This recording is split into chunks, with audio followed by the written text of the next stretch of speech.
It's time for Michigan Sports Talk Morning Show, broadcasting live all across the state of Michigan and Northwest Ohio. This is X's and Bros.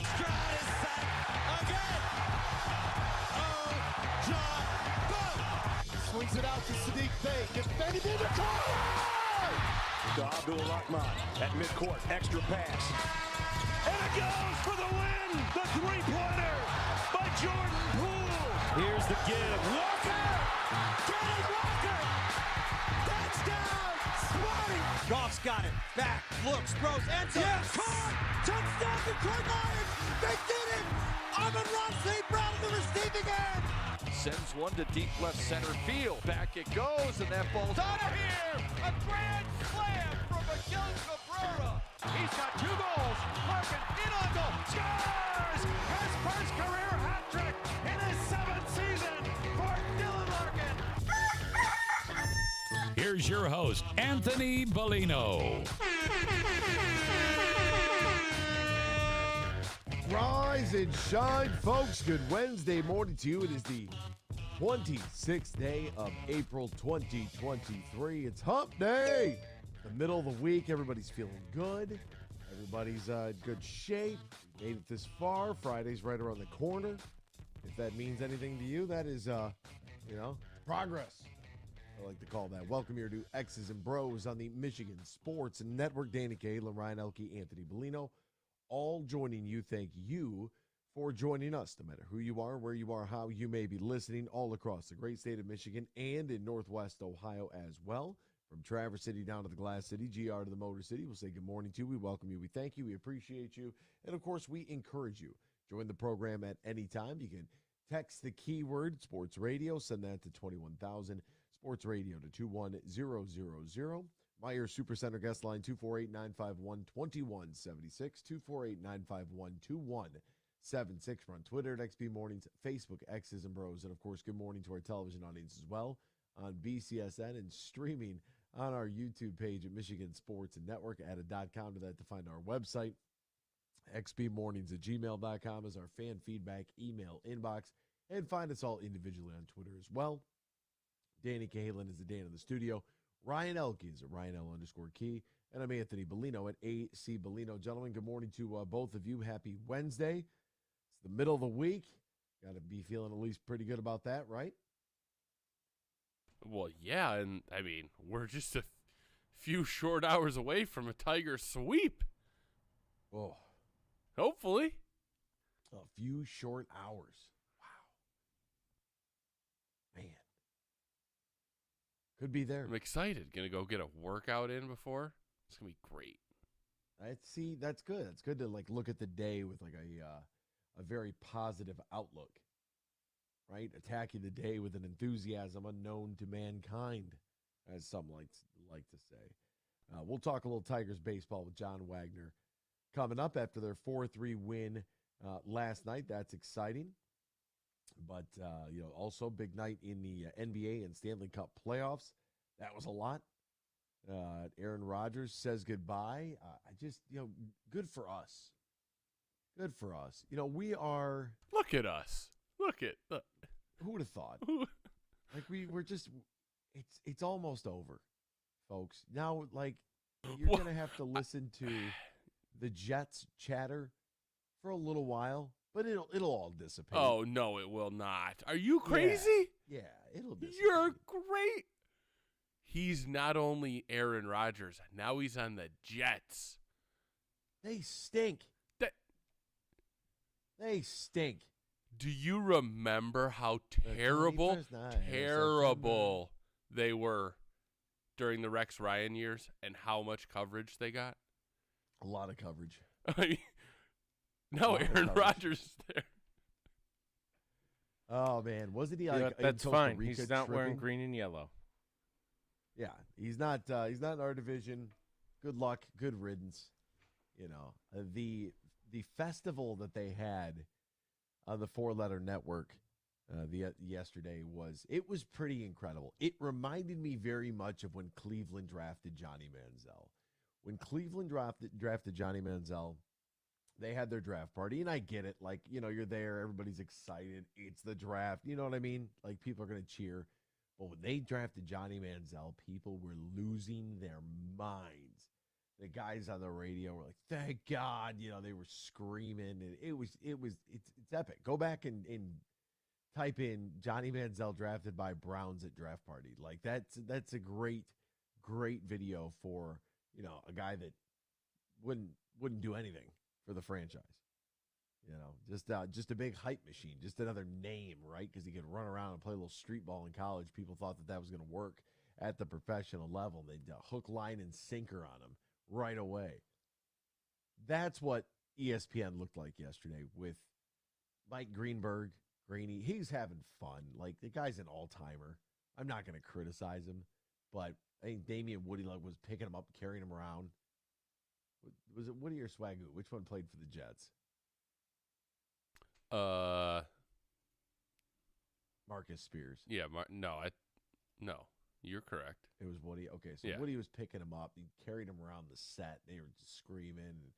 They had like 18 people for all their guests today. Tim Legler was out there chanting Jets, Jets. Like, just absolute anarchy. Come on, Legs. Don't do that. Oh, the propaganda machine was just rolling yesterday. And I'm like, dude, this is... But you know what? He's there. Hopefully they flame out. Because my big thought is, like, what if it doesn't go well? Then what? Like, Aaron Rodgers is coming there as the savior. And, I don't know, check the record against the Lions last year. He wasn't real great. Now, he's going to have a very good defense. And they went out and tried to find every weapon, anybody he's ever worked with before, tried to recruit him to the team. So that's going to be a problem. But, they still have the Buffalo Bills are still in that division, right? The Patriots, nah. And the Dolphins, we'll see if their quarterback can stay healthy, because that might be all she wrote for them too. But we don't have to see him. So good luck, A-Rod. But I think he went to Costa Rica, and he was doing some sort of like hallucinogenic trip down there or something, according to the Big J journalism from my buddy Joe. I think that's what he was up to. Did some research. Well, one of the Paul brothers came out and said that he was part of the original trip, the ayahuasca trip last year. Can't remember which one of them it was. Really? Yeah. Ayahuasca. Man, that sounds legit. I kind of want I don't want to do it, but I do want to see what people look like when they're doing it. Because it's got something to do with you, like, barfing. Like, I don't want to see that either. Like, I just, it's out there. It's like ancient, native ritual type of stuff. Oh, I thought it was just like you're drinking some tea that makes you see some fun stuff. But that's the part, like, you have to regurgitate it. Allegedly, you got to upchuck to get the full. Ugh. Yeah, he's just all sitting there in front of Home Depot buckets. Like, what? What's that liquor that's supposed to make you see stuff? Absinthe. Yes. I've never tried it. I bought a bottle once, but I don't know. Never. I thought never that was like illegal in like every state except for like Indiana. You can get it in New Hampshire. Live free or die. That's where we got it. New Hampshire, is that their slogan? Live free or die. Yeah. No seatbelt law in New Hampshire. Really? Yep. Wow. No pro teams either. Tough. They have the New England Patriots. Tough state for sports radio. Tough state. Don't want to move to New Hampshire. I also think that I would assume the weather wouldn't necessarily be to my liking either. But yeah, live free or die. Wow, man, what a slogan. Starring Bruce Willis. Yeah, right. Special guest appearance by The Rock. I believe that was the 4th Die Hard movie. Ooh. One where Justin Long was in it. I don't think I ever saw the 4th Die Hard movie, to be honest with you. It's probably in New Hampshire. It's probably on billboards everywhere. Live free or die. All right, we're going to step aside when we return. Tigers, winner, chicken dinner. Don't go anywhere. Keep it locked right here to X's and Bros on the Michigan Sports Network. Godsmack. Live and in your face. Friday, May 26th at Soaring Eagle Casino. Plus Bad Wolves. And same show, same night. Bullet for My Valentine. Tickets start at $28. On sale now at the Soaring Eagle box office or etix.com. Party hard, rock harder. Godsmack, May 26th. Part of the Soaring Eagle Summer Outdoor Concert Series. From the biggest of big games to the littlest of the little. There you go! Go! No, first base! Go, run! Whenever you shop Meijer, you help support hundreds of local sports teams across the Midwest. From some of the biggest stadiums in the state to the familiar fields down the street. You're helping make a difference to the people and places you call home. Learn more at Meijer.com/community. Huge here for my good friend Tom Rosenbach and his team at Bean Carter. They're one of America's top accounting and business firms. They're based in downtown Grand Rapids, and now they're stronger than ever before with their new partnership with Dorn Mayhew. Now, Dorn Mayhew is an east side firm. Now you get the west side of Michigan with Bean Carter, and whether you're a small business or big business, they can handle all of your accounting and business needs at Bean Carter. Just go to beancarter.com. That is BEENEGARTER.com. And I mentioned with their new partnership with Dorn Mayhew, they cover all of Michigan, the Midwest, and coast to coast. Find out how the pros at Bean Carter can help your business today. Go to beancarter.com. That is BEENEGARTER.com. And I know Tom Rosenbach and his team are so happy about their new partnership with Dorn Mayhew.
Share your thoughts all morning long on the Meyer Guest Line. Call 248-951-2176. That's 248-951-2176.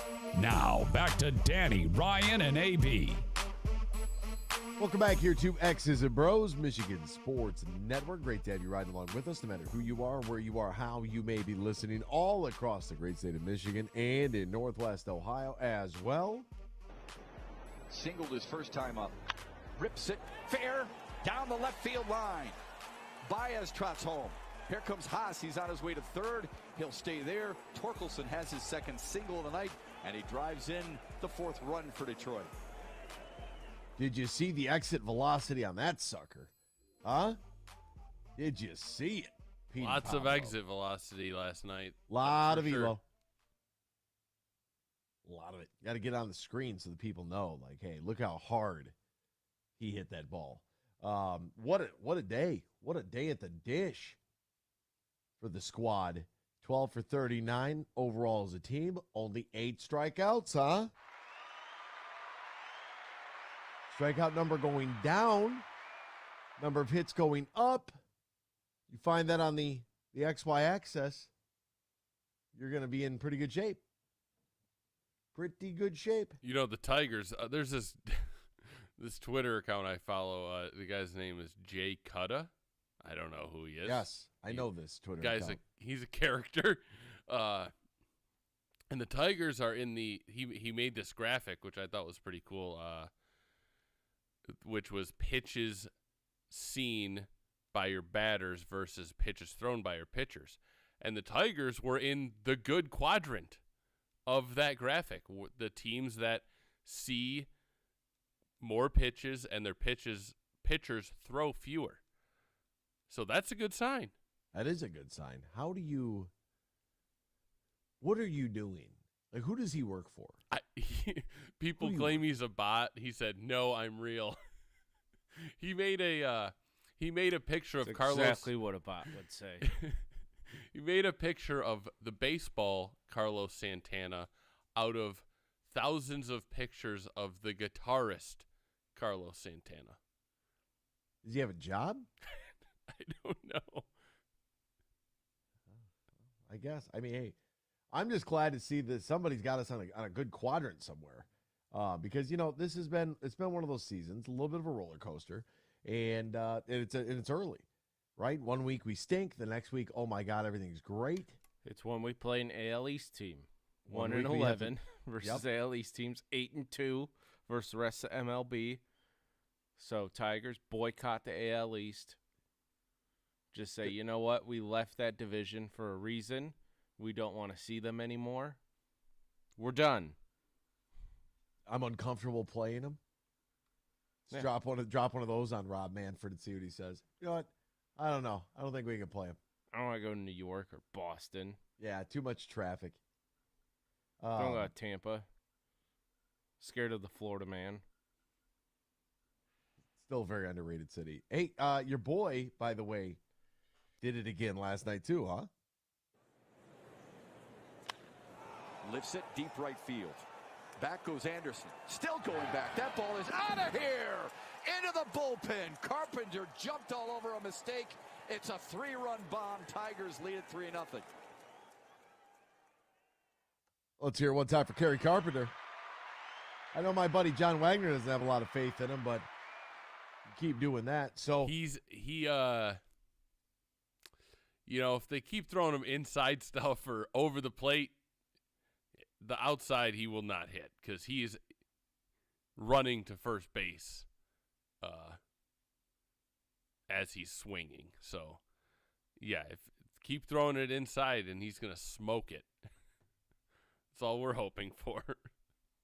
Because there was our buddy Jay. He made a graphic of guys who have hit 20 home runs, but have not hit one this season. There's 8 guys in the major leagues. 2 of them are on the Tigers, Eric Haas and Javi Baez. So the home runs hopefully will come sooner or later for the other guys. Oh, boy, that's not a good stat. Carpenter, by the way, 1 for 4 with that big blast there. With a run scored, 3 RBI. Obviously, the home run did strike out twice. Jake Rogers was behind the dish last night for the Tigers. He was 0 for 3. However, did score a run because he drew a walk. Also added a strikeout in there. He's also he's struggling behind the plate. He's letting 2 runs on very easy pass balls. Good point. Very good point. He's just not the catcher of the future. We have lots of catchers of the future. First off, Eric Haas and Jake Rogers. The good thing and about Dylan Haas Dingler. is you could stick Haas out there in left field, too. That's always fun. So, plethora of catchers of the future. Scope was 1 for 3 with a run scored, a walk drawn, and a strikeout. Miggy was 2 for 4. Congrats to him. Strikeout 1. Miguel Cabrera, 108 exit velo, hit it off the wall. He hit it so hard, so fast, he could barely get to first base. That David Ortiz single. That's how great of a single that was.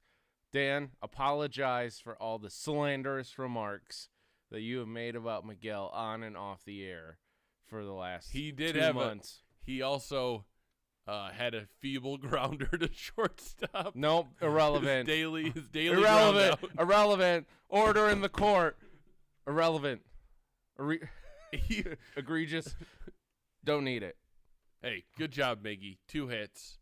Just rolled one over there. He smoked one up the box also late in the game. That's all Miguel does. Smoke him if you got him. Nevin was 0 for 2. Maton came in to pitch hit. He was 0 for 3. If you combine their batting average, the 2 of them combined would hit just barely over 200. Spencer Torkelson was 2 for 5 with an RBI. Riley Green played a little center as they moved around. He was 0 for 1. Haas was in the left field. That's where he started. He was 1 for 4 with 2 strikeouts. Javi was 2 for 5. No strikeouts for Javier Baez yesterday. His average all the way up to 234. Are you kidding me? He did hit a ball like off the ground. It happens. It was a great at-bat. Okay, speaking of balls off the ground, we have to talk about this pitch framing. Okay. It's not good. The opposing catcher yesterday, he legitimately picked one up that bounced 8 inches outside.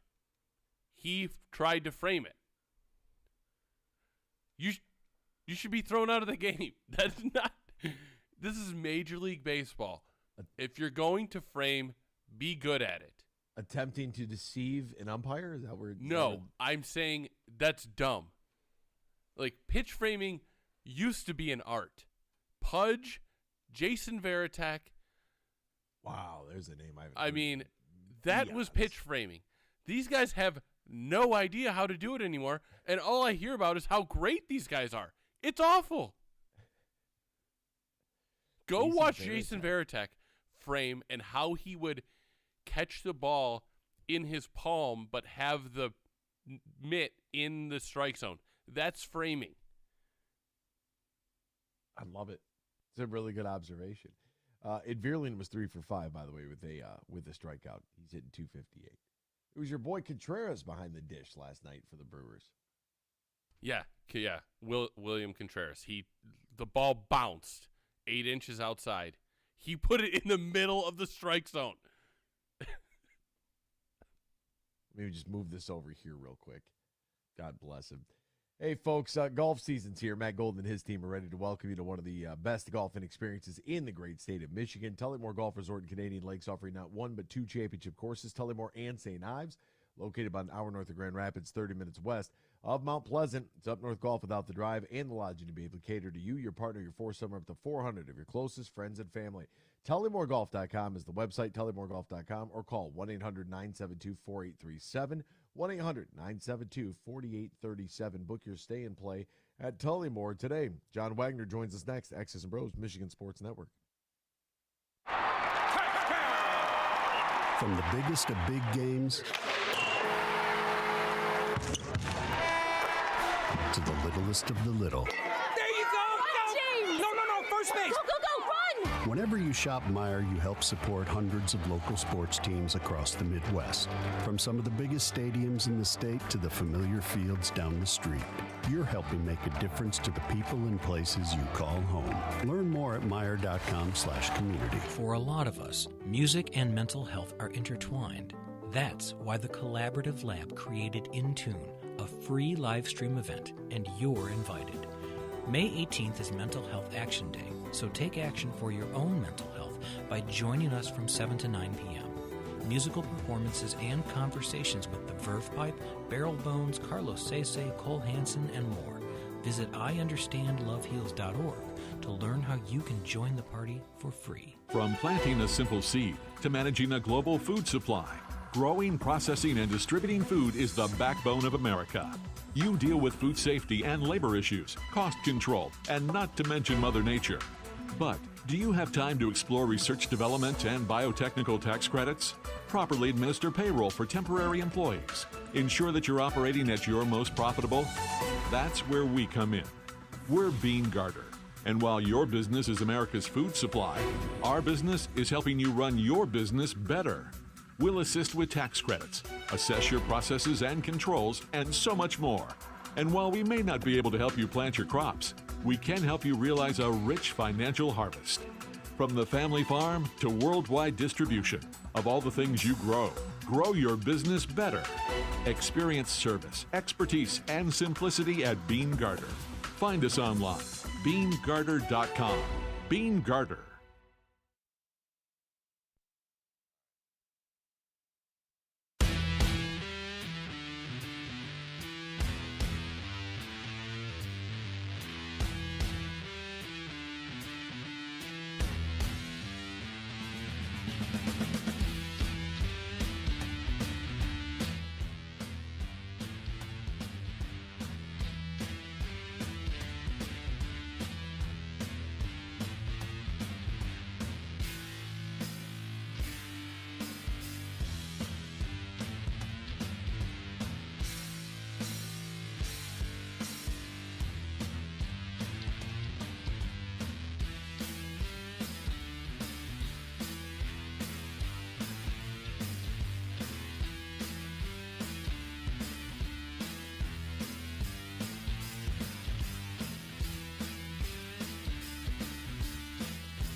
Welcome back here to X's and Bros on the Michigan Sports Network. Danny Kayla, Ryan Elke, Anthony Bellino, all joining you. Join us now.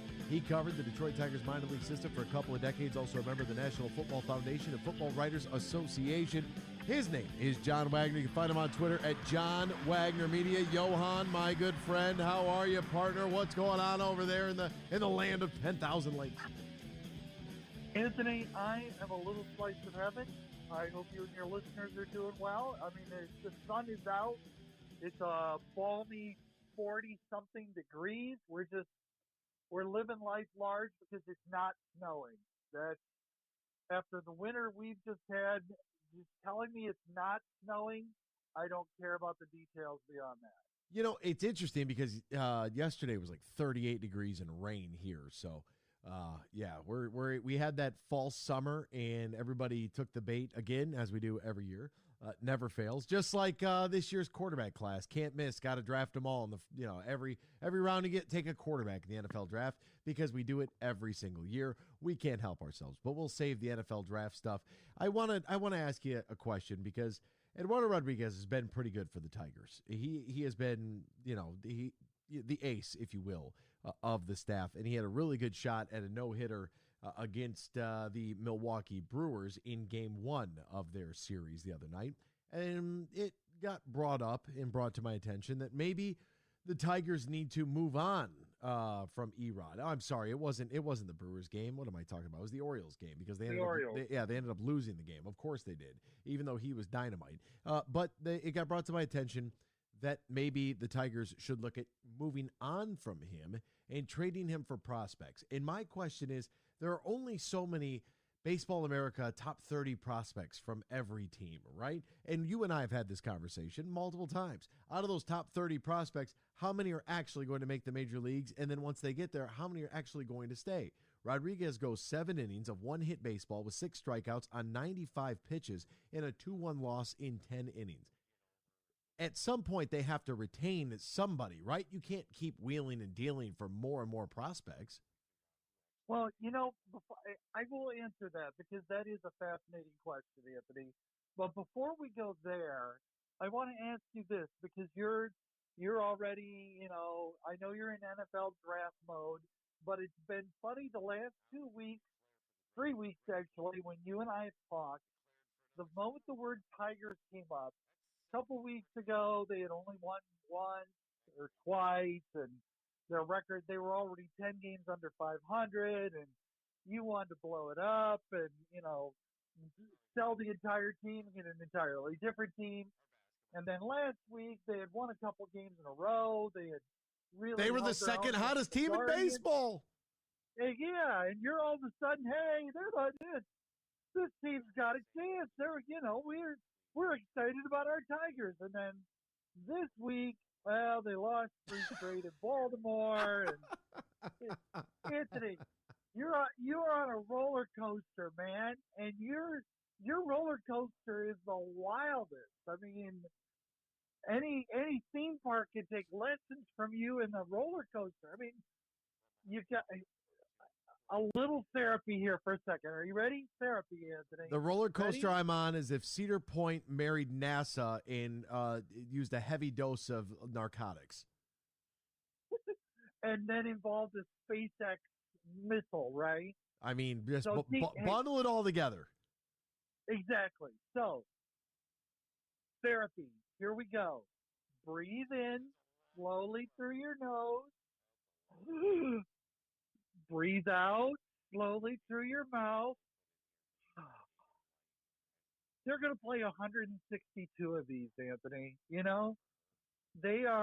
going to play a game tonight if the weather permits. They played a game last night and the night before. They're going to play on the weekend. If the weather permits, they'll play 3 on the weekend. 1 every day. It's the glory of baseball, but it's also the trap of baseball. Let them play, man. It's not football. The result is what you got to live with for a week.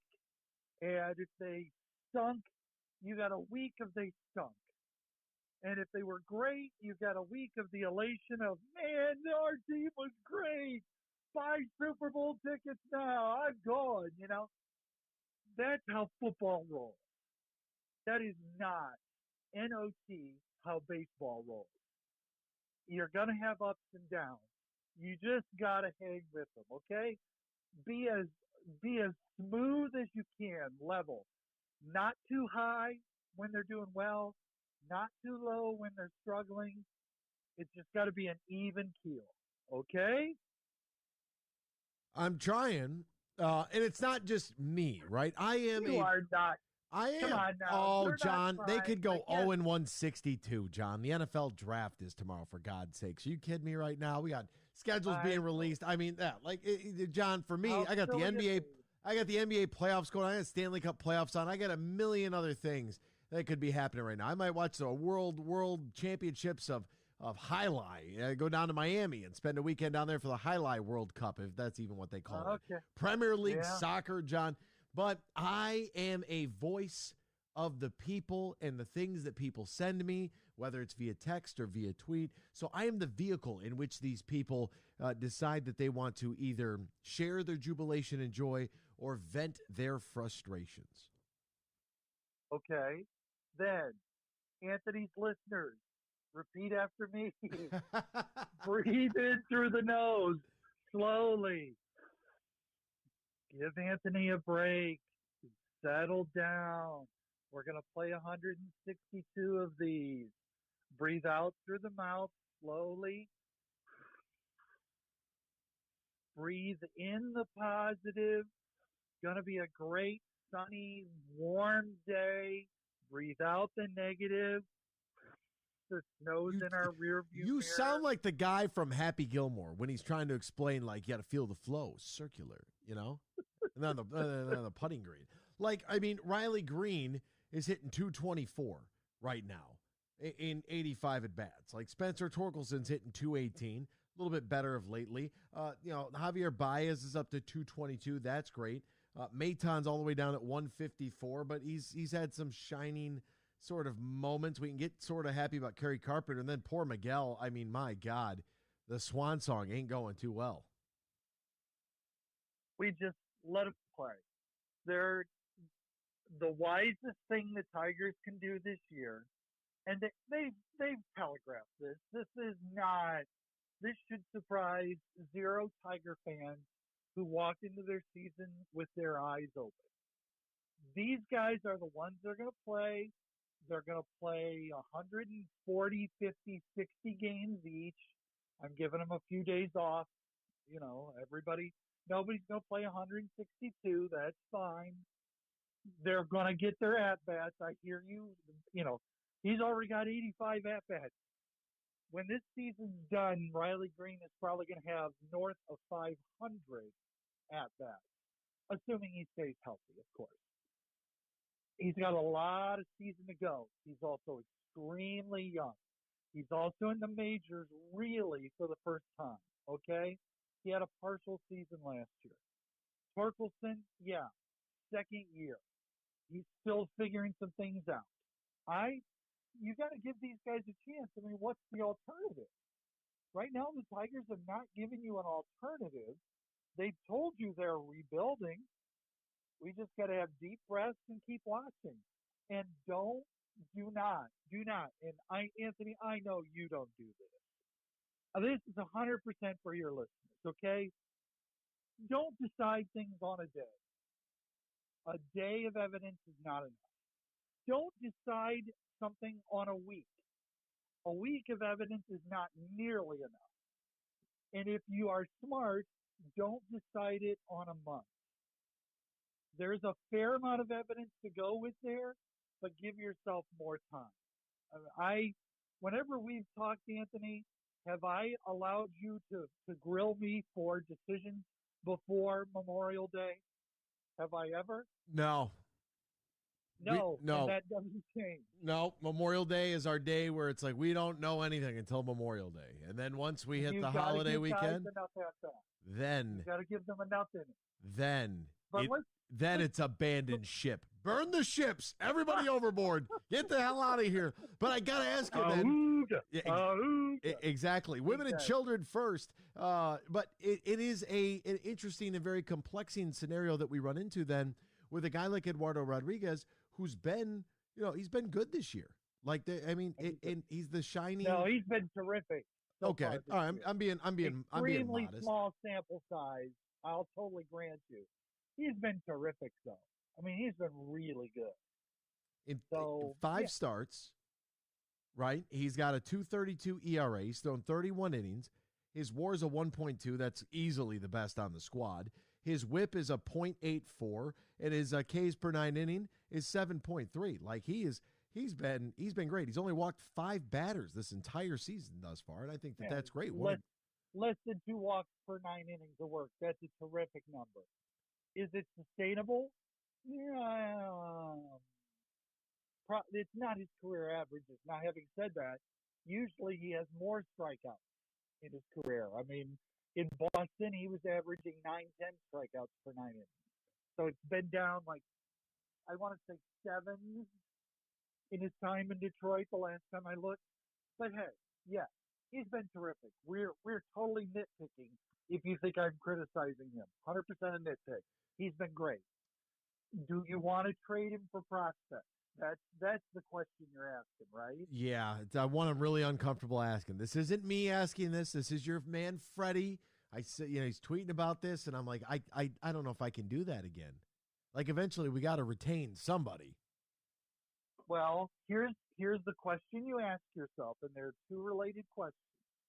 The first question is, are you competing right now, or are you competing in the near future? No to both. I think that one is really easy for us to answer watching what Scott Harris has done since he's taken over. They're not competing now, and they're not competing in the near future. So the answer to that is no. When the answer is no, that's a point towards trading him, okay? But the second question, which is, in my opinion, the bigger question, what are you going to get for him, okay? What are you going to get in trade for him? The market is going to tell you that. I want to go veer off for just a second, because I remember in recent past, people were hammering Al Avila for his trades when he was trying to get something for guys that he was trading off his roster. Okay, mm-hmm. And there were some trades that we can look back and say bad trades. I mean, without saying Justin Verlander by name, did that trade work out for the Tigers? No. Absolutely not. I mean, that all they got for a guy who went on and win a Cy Young and pitched his team to a World Series title is Jake Rogers. I mean, Daz Cameron's already out of the system. Perez never got above Double-A, arm injuries. So, yeah, did they get crushed on that trade? No question. But they only had one Verlander. They didn't really trade anybody else who was at Verlander's level. And I remember people going crazy when they didn't get much in return. And hang on before you say the words JD Martinez, okay? Because when they were trading Shane Green, everybody, well, they got nothing from Atlanta for Shane Green. No, they got Joey Wentz. That's a pretty good return. I mean, that guy looks like he's going to be able to pitch in the major league. And Shane Green, where is Shane Green now? So that's not a terrible return. And thinking also that a lot of people hated the Nick Castellanos deal.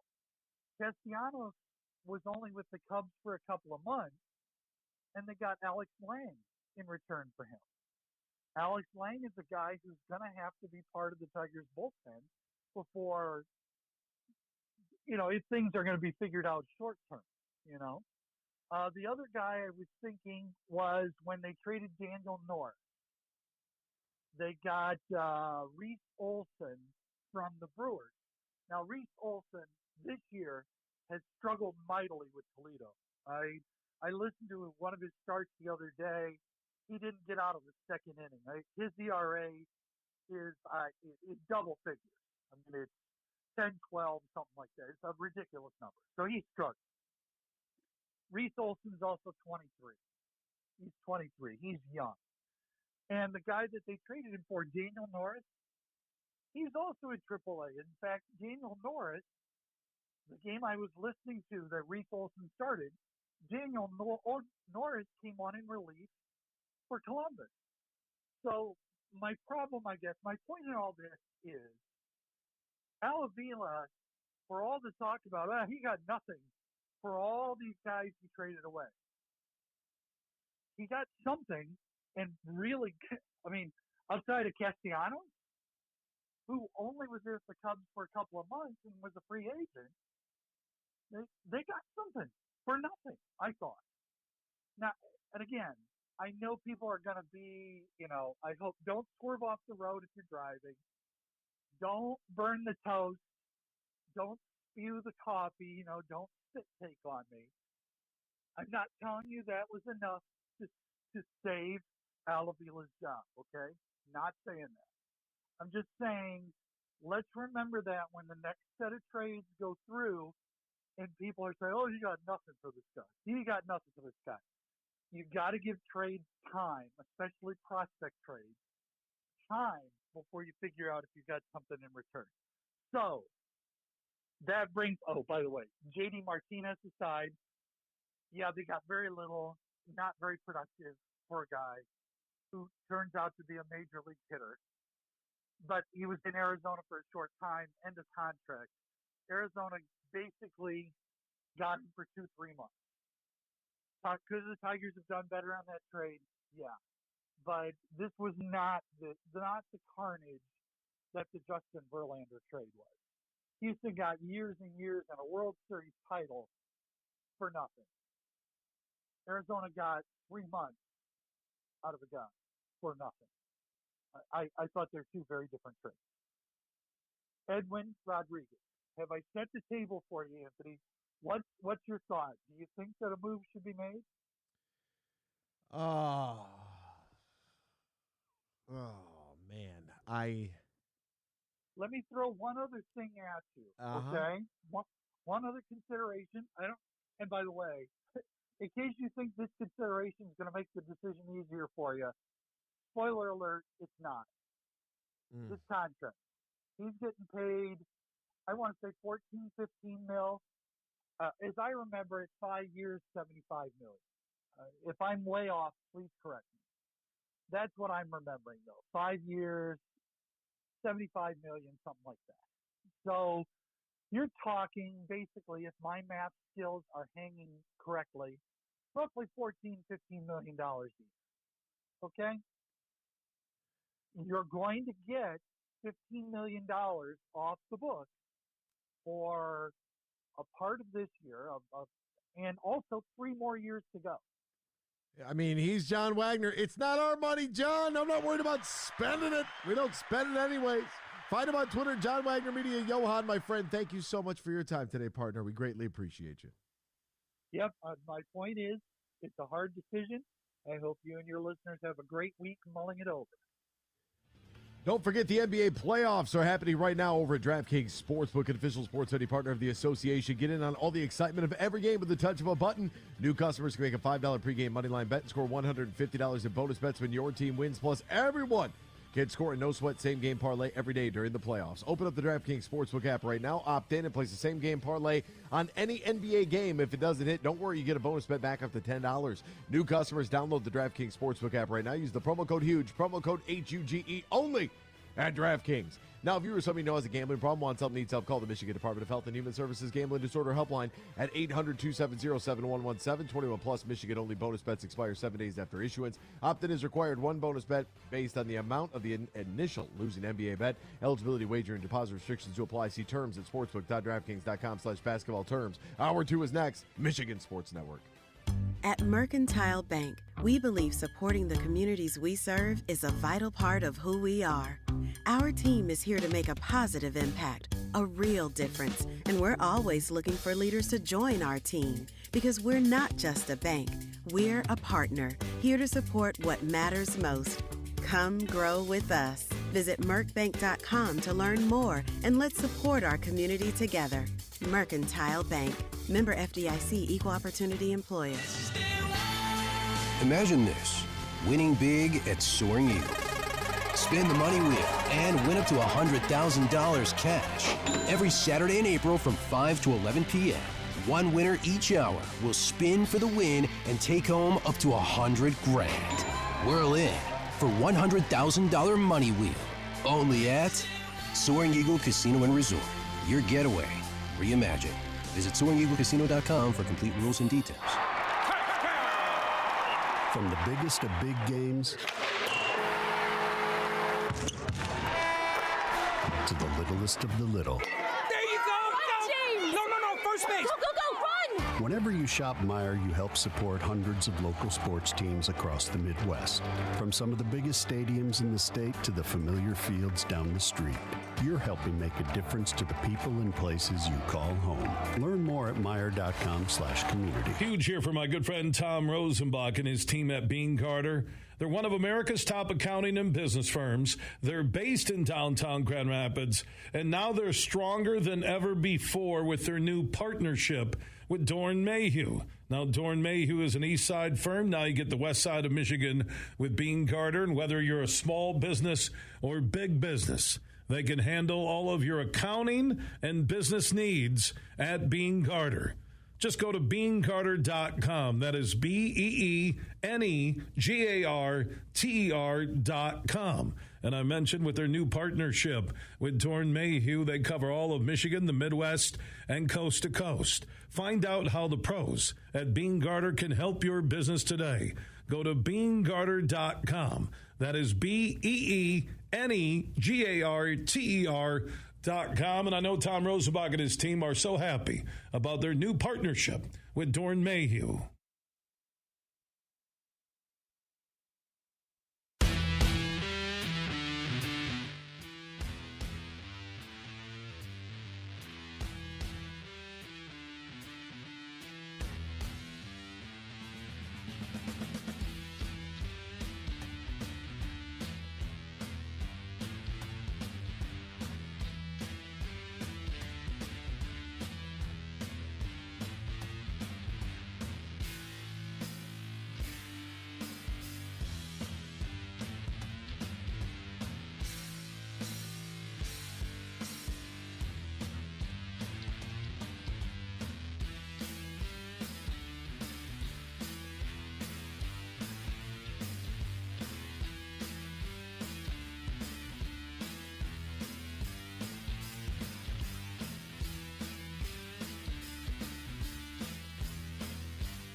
Good morning, everyone. It's time for Michigan Sports Talk Morning Show, broadcasting live all across the state of Michigan and Northwest Ohio. This is X's and Bros.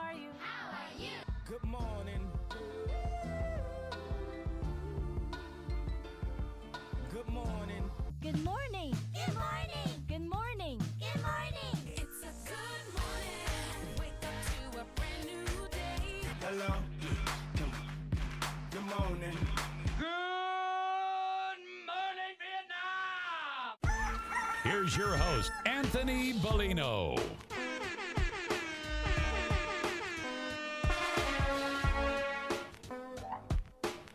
Rise and shine, folks. Great to have you with us here. Hour number 2. Fun conversation with John Wagner there. Getting everybody all worked up. It's wonderful. Some people aren't fans of John. They were calling in sad. They were calling into the show. Yes. What'd they want? Said didn't like John. Didn't want to talk about it, though. Oh. Didn't want to piss anybody off. Just had to let me know. Oh. Well, that's not very nice. What's up with all the language usage lately? Jeez. All right, let's roll through the text messages. You can text this too. Text the keyword sports radio. Send that to 21,000 sports radio to 21000. Meyer Supercenter guest line 248-951-2176. First one's probably from hour 3 yesterday. How insane to keep bringing up Brady. Please return to the real world. He's once in a lifetime. Well, I know a 7th rounder. In fact, Mr. Irrelevant won a couple of playoff games last season alone. Now, is Mr. Irrelevant Brock Purdy? Is he going to win 7 Super Bowls? No. Nobody probably will ever accomplish that again. But Brock Purdy, more playoff wins than a lot of quarterbacks out there. Tell him, John, he's a roller coaster that wants to slander certain colors. You trade Eduardo to make room for the 3 young pitchers coming back in July. And when they're ready to win, Eduardo won't be here, and you hand him $100 million to win 13 games a year at best. I'm not going to hand him anything. $100 million? No way. Ha, ha, ha. Blame the callers. John, don't let AB off the hook. He's a roller coaster on the Tigers, always negative about them. But the Lions can never do anything wrong. Who said trade him for prospects? I said trade him. We can't get back MLB guys. When he falters, and he will by his body of work, then fans can climb into a hole. Climb into a hole, geez. Bless you, John. I didn't even think he sneezed. Here's another one. Ones who say don't trade Eduardo soon are the ones that say JMO is and has not been a problem and won't be a problem anymore. Give it time for both. They will both implode again, and neither will have any value. Or you just don't trade Eduardo and try to rely on young, unproven pitchers coming off major injuries. Stick to the Lions and U of M. You thrive there. Sounds like a personal shot. Many don't have the guts to call in with an opinion. Hang up on them, Dan. Purdy, Iowa State. Oh, yeah, I get it. All right, a lot to go. Yeah, I mean, you're just assuming that all these young arms that are, like as Ryan just pointed out, coming back off of surgeries are just going to be like pick up right where they left off or be better than. Like Tarek Skubal is just throwing his first bullpen. Yeah, we're looking at a couple months, maybe, until he comes back. Because even look at like Spencer Turnbull. He was not good last night. You know, the production, you look at the final line, it's like, oh, okay, it was about 4 innings, had no control anywhere. And beyond that, gosh, I'm drawing a blank on the umpire's name. He was awful. The scorecard we'll have to see. Hunter Wendelstadt, that's who it was. He gave Spencer Turnbull 8 or 9 pitches, and I'm not exaggerating. Craig Counsell was flabbergasted in the dugout. He was walking around throwing his hat, and he was not happy. I'll try to find the umpire scorecard from last night in between the break. It should be out by now, right? Usually they come out like quick. the morning after, yeah. So it's maybe right around now they'll be popping up. Yeah. Well, I'm glad that John and sure, trade him. Get what MLB guys you getting back? That's all I want to know. Like, trade him for MLB guys. Who are said guys? That's all I need to know. Who are said guys? If somebody has a legitimate trade for Erod that will send him somewhere and bring back major league guys, not prospects, not AAA, not 4A, actual Major League Baseball players. If you have that trade constructed, you can find it. Do share. I'm interested in knowing who they are. That's all. That's all I want to know. Because outside of that, we're just playing fantasy sports right now. We're living in our designer world, right? We're designer sports fans. We want big names. Got to big names. Got to go out and get this guy and that guy. It's like the folks that wanted Ben Simmons to the Pistons. They wanted Jalen Ramsey to the Lions, right? These big names. They just, shiny new toy, Lamborghini, Louis Vuitton, and Christian Dior designer paraphernalia. That's the same thing. So these major league guys. Find these major league guys. Who are they? Who are they? Because in theory, yeah, let's trade Eduardo Rodriguez and let's get back two major leaguers or one major league player and two prospects. Does that sound even remotely close? Or does that sound absolutely ridiculous? What team is going to trade you? Now, if you tell me right this very minute, I could trade Erod and get O'Neal Cruz, I'm doing it in a heartbeat. Sign me up. I know he broke his ankle off. Give him to me. I'll take that guy. If you could get O'Neal Cruz for Erod right now, find me the player they're going to trade for. Dan, Ryan, could you come up? What do you think a legitimate trade scenario is? Erod for, is it a 1-for-1? Can you get rid of him and grab an MLB player and a prospect? I'm just trying to think. Usually, when trades go down in Major League Baseball, it's, a salary dump or, a trade deadline thing. When you're trading like a contract that's, pretty extensive, I don't know what we'd have to look back and see, because that just doesn't really happen, where there's somebody that's already signed to a decent deal and gets traded. The last time it happened for the Tigers was Prince Fielder, probably, where there was a guy they had under contract that they traded away. And this is my whole point. Like, you got to be able to find me something that could take place that you're going to trade him for. You can't just say, well, go trade him and then not have an idea of who you're going to trade him for or what you're going to get in return. 5 years, $77 million. All guaranteed. Base salary of $15.4. In 2023, $14 million bonus, total salary of $14 million. That's what it's looking like. That's his contract right now. That's what he signed. He's not an unrestricted free agent until 2027. He has an opt-out available next year. That's it. So, find the trade. Make it happen. Until then, yeah. Scott Harris got back MLB guys for the overrated Soto. I believe in Scott Harris. Then you go sign a starter or two when they're ready to win. Okay. All right. That's the plan. I'm on board with it. I am on board with it. Like, if that's the deal and that's going to work, then 100%. That's all we have to wait for him to do. He's got to trade Erod. He's got to get an MLB caliber player back.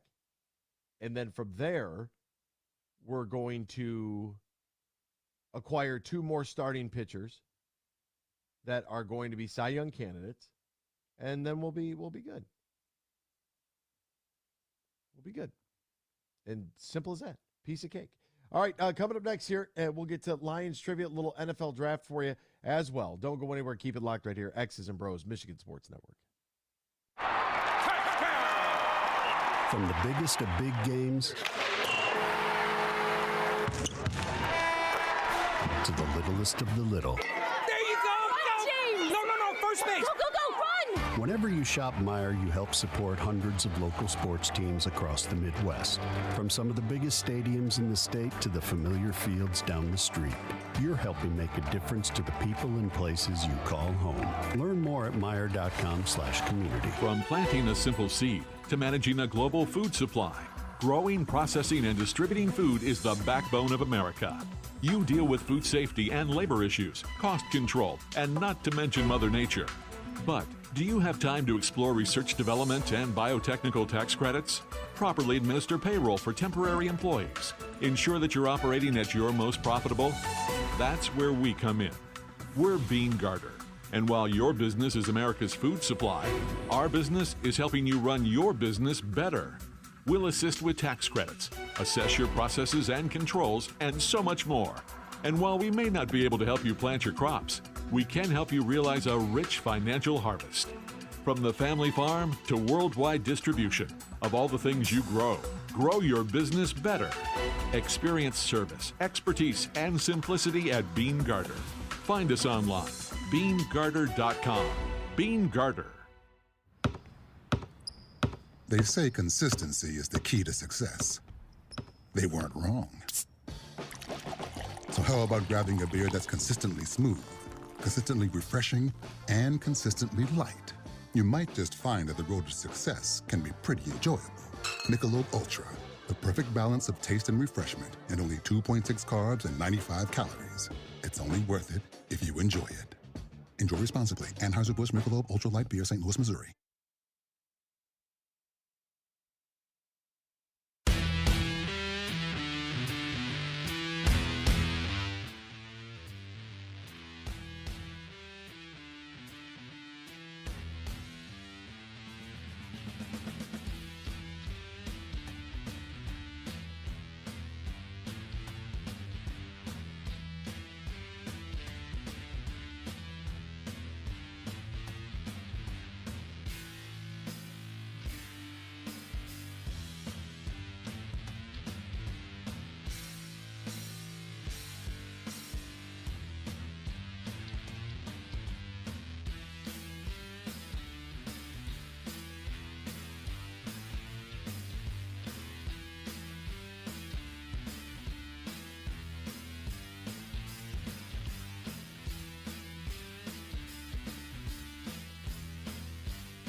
Welcome back here to X's and Bros, Michigan Sports Network. Danny Kayla, Ryan Elke, Anthony Bellino, all joining you. Thank you for joining us. You know what you need to do? You need to hop on the old interweb or give my buddy Matt Golden a call over at Tullymore Golf Resort and Canadian Lakes, offering not one but two championship courses, Tullymore and St. Ives, located about an hour north of Grand Rapids, 30 minutes west of Mount Pleasant. It's up north golf without the drive and conveniently located smack dab in the middle of the state. Easy trek, no matter what direction you're coming from. Tullymore not only features top-of-line golfing experiences, but also top-of-line accommodations and the perfect space for your wedding event, reception, or group outing. Visit TullymoreGolf.com, TullymoreGolf.com, or call 1-800-972-4837, 1-800-972-4837. Book your stay and play at Tullymore. Today, Meijer Supercenter guest line is ringing. First, let's hop in our Detroit Lions trivia, then we'll get to that phone line. Because it's hour two, it's segment two. It's time for Detroit Lions trivia. All right. What player scored 1,113 points, which is a franchise record until Jason Hansen came along? And in 12 seasons as the Lions kicker.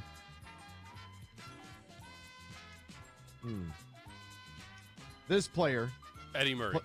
Okay. That's what I was getting at. Thank you.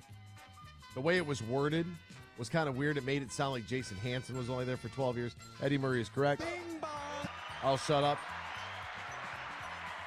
One of my roommates in college one day comes up to me and goes, yeah, my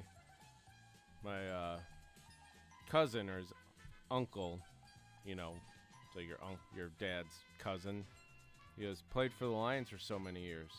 Oh, yeah, what was his name? Eddie Murray. Wow. He didn't come hang out with you? No. I have a signed Eddie Murray football somewhere. I got to find that. I met Eddie because of Freddie. I think I might have met him at the pizza joint, actually. Really? Eddie and Freddie. Now, that's a good one. All right, let's get over to the Meijer Supercenter guest line. You can join us, too. Call 248-951-2176, 248-951-2176. That's where you find Rory. Good morning to you, Rory. How are you, my friend?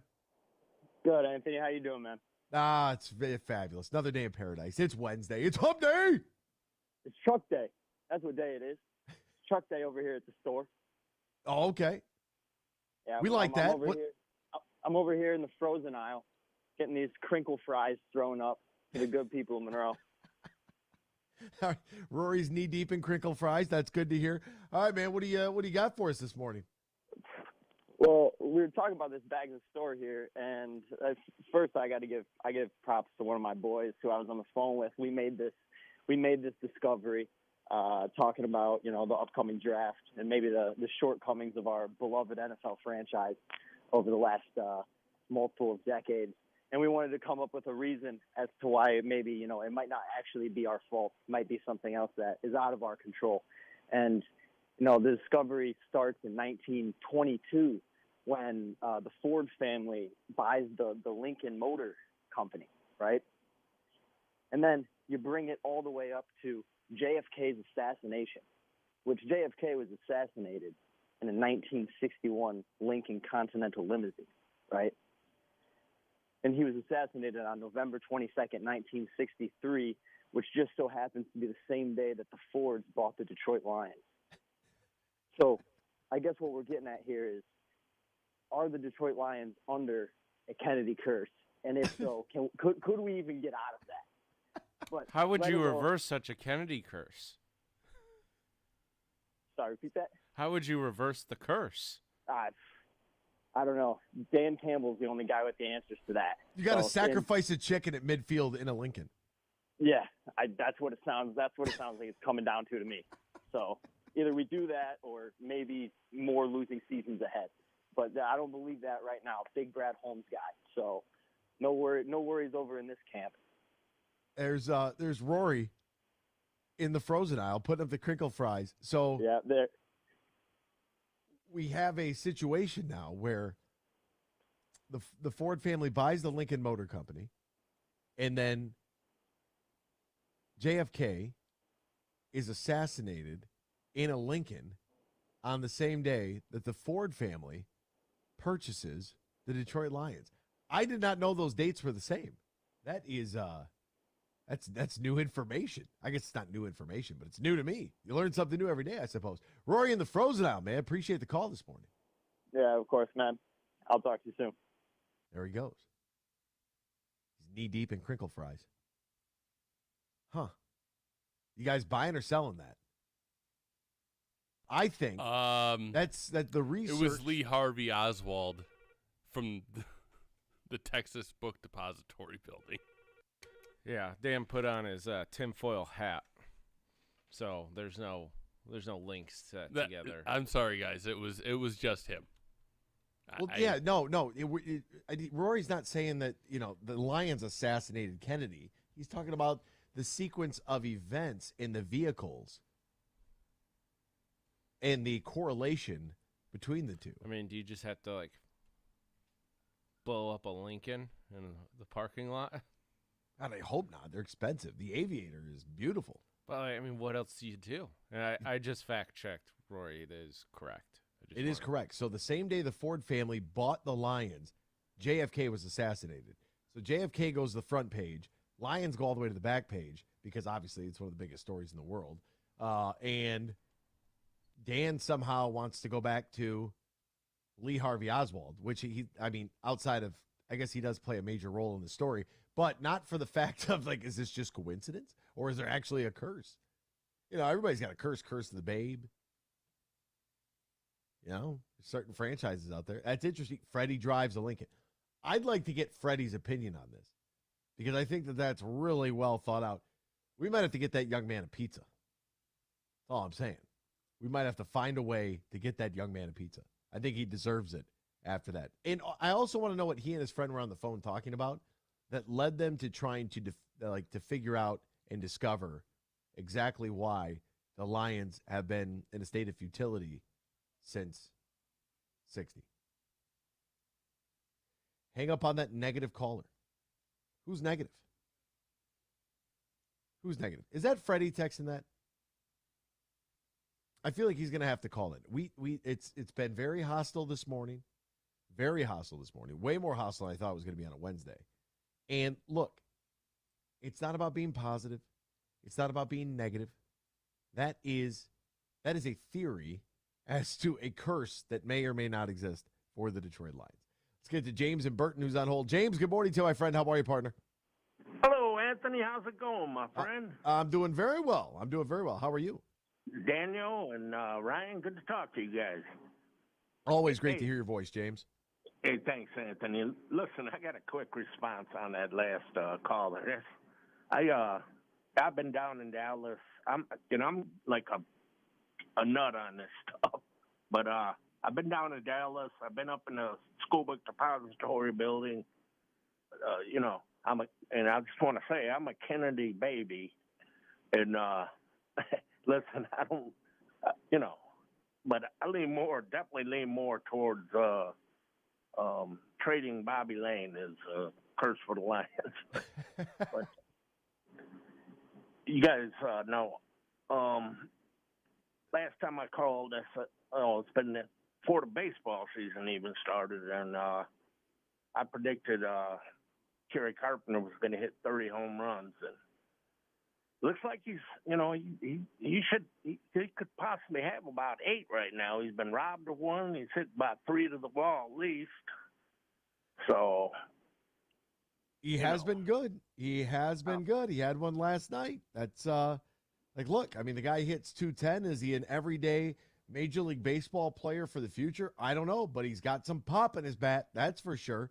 He's got 4 home runs currently this year. Yes. He hit this home run off a lefty, so I've been thinking that he's going to get, rotation play, with the righty-lefty deal. Mm-hmm. But him hitting a home run off a lefty now, that bodes well. So that's what I got, buddy, and I just want to comment on the Kennedy deal. So more Bobby Lane than JFK. All right, I can question. I can dig it. JFK's my man. I was born when he was president, man. That's what I'm saying. Gotcha. Well, James and Burton, man, take care. Good to talk to you. Good to hear your voice, and have a great Wednesday. We'll be back with more X's and Bros after this here on the Michigan Sports Network. From the biggest of big games to the littlest of the little. There you go! Go! No, first base! Go, run! Whenever you shop Meijer, you help support hundreds of local sports teams across the Midwest. From some of the biggest stadiums in the state to the familiar fields down the street, you're helping make a difference to the people and places you call home. Learn more at Meijer.com/community. Imagine this, a day filled with indulgence, bursting with excitement, and packed with extraordinary moments that build memories to last a lifetime. A day that is unmistakably yours, at the place that is undeniably spectacular. Whether you're winning big, dining lavishly, or relaxing oh so comfortably, it's your getaway reimagined at Soaring Eagle Casino and Resort. Huge here for my good friend Tom Rosenbach and his team at Bean Carter. They're one of America's top accounting and business firms. They're based in downtown Grand Rapids, and now they're stronger than ever before with their new partnership with Dorn Mayhew. Now, Dorn Mayhew is an east side firm. Now you get the west side of Michigan with Bean Carter, and whether you're a small business or big business, they can handle all of your accounting and business needs at Bean Carter. Just go to beancarter.com. That is BEENEGARTER.com. And I mentioned with their new partnership with Dorn Mayhew, they cover all of Michigan, the Midwest, and coast to coast. Find out how the pros at Bean Carter can help your business today. Go to beancarter.com. That is BEENEGARTER.com. And I know Tom Rosenbach and his team are so happy about their new partnership with Dorn Mayhew.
You're listening to X's and Bros on the Michigan Sports Network. Can't call in? Text us using the keyword sports radio and send it to 21000 or tweet us at XB Mornings. Now back to Danny Cahalan, Ryan Elke, and Anthony Bellino.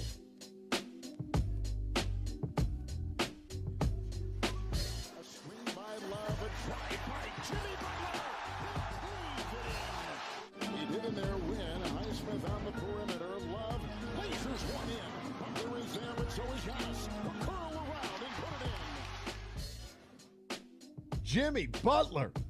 My goodness. We didn't even get a chance to talk about this yesterday, and it really bothered me that we didn't get a chance to talk about this yesterday. But we were so heavy on, draft every quarterback you could find that we lost track of one of the all-time greatest playoff performances in NBA basketball history.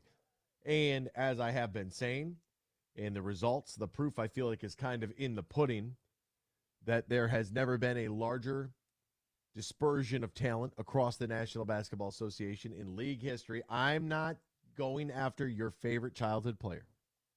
I'm not going to sit here and debate you on Jimmy Butler versus Larry Bird, okay? That's not what we're doing. I'm saying that more teams have more guys across the league, right? One, it's factual because there are more teams in the league now in today's game than there was 40 years ago. And more teams have more good players. Now, last night we saw the Suns beat the Clippers 136-130.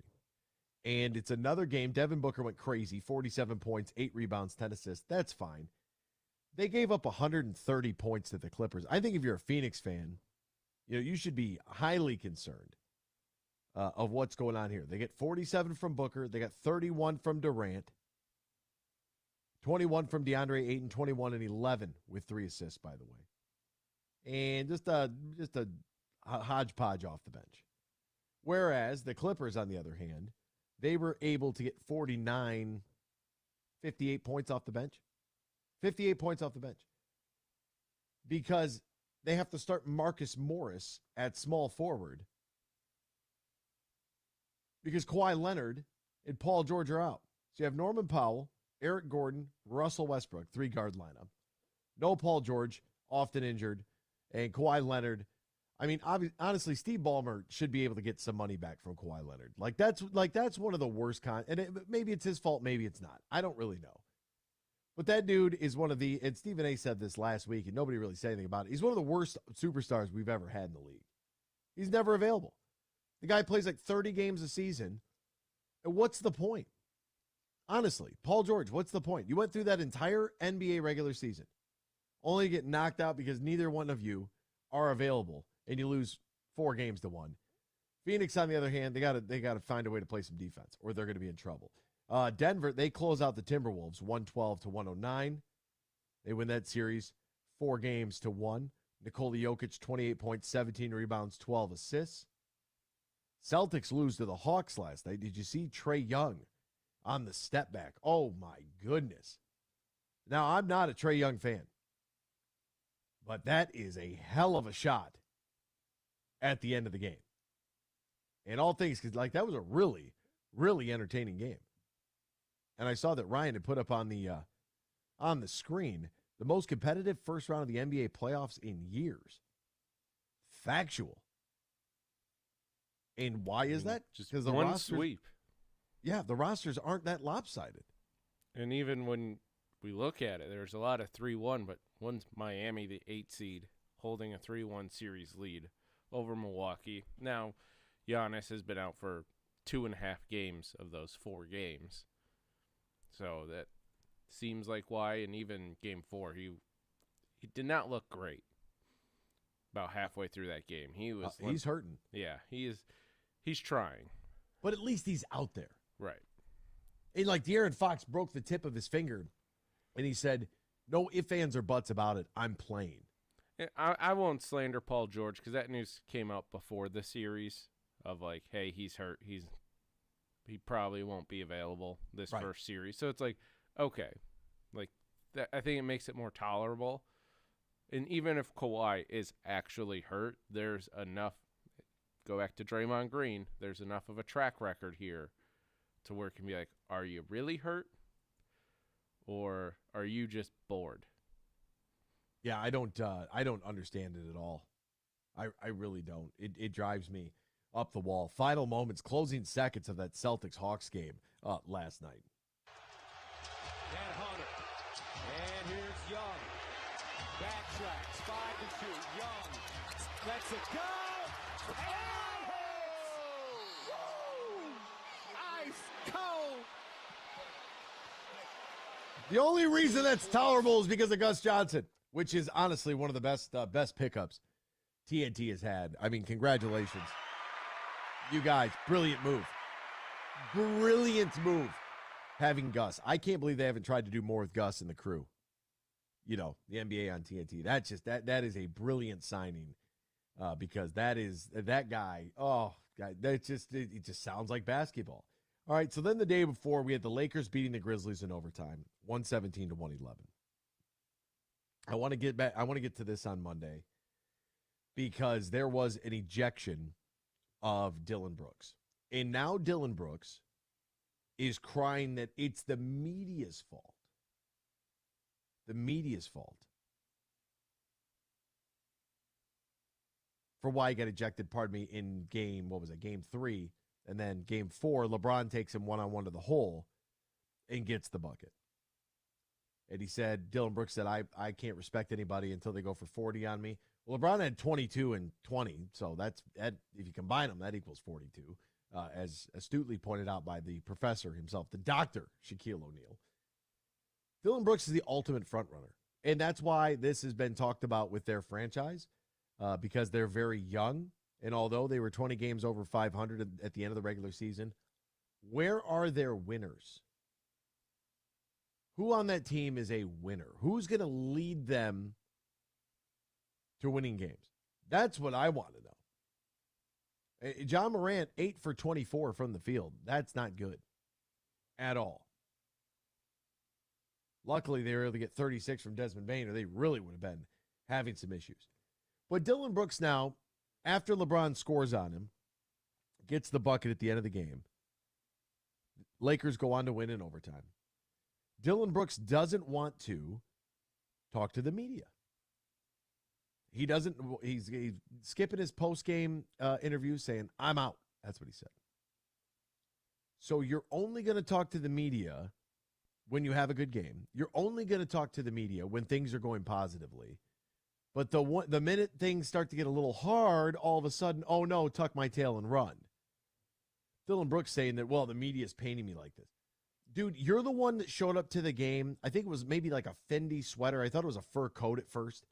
Might have been like a Fendi sweater. With straight hair looking like Ice-T, wearing sunglasses, sitting courtside with chains on. Like, what? Like, come on. You're the one with all this talk. You are portraying something that you're not.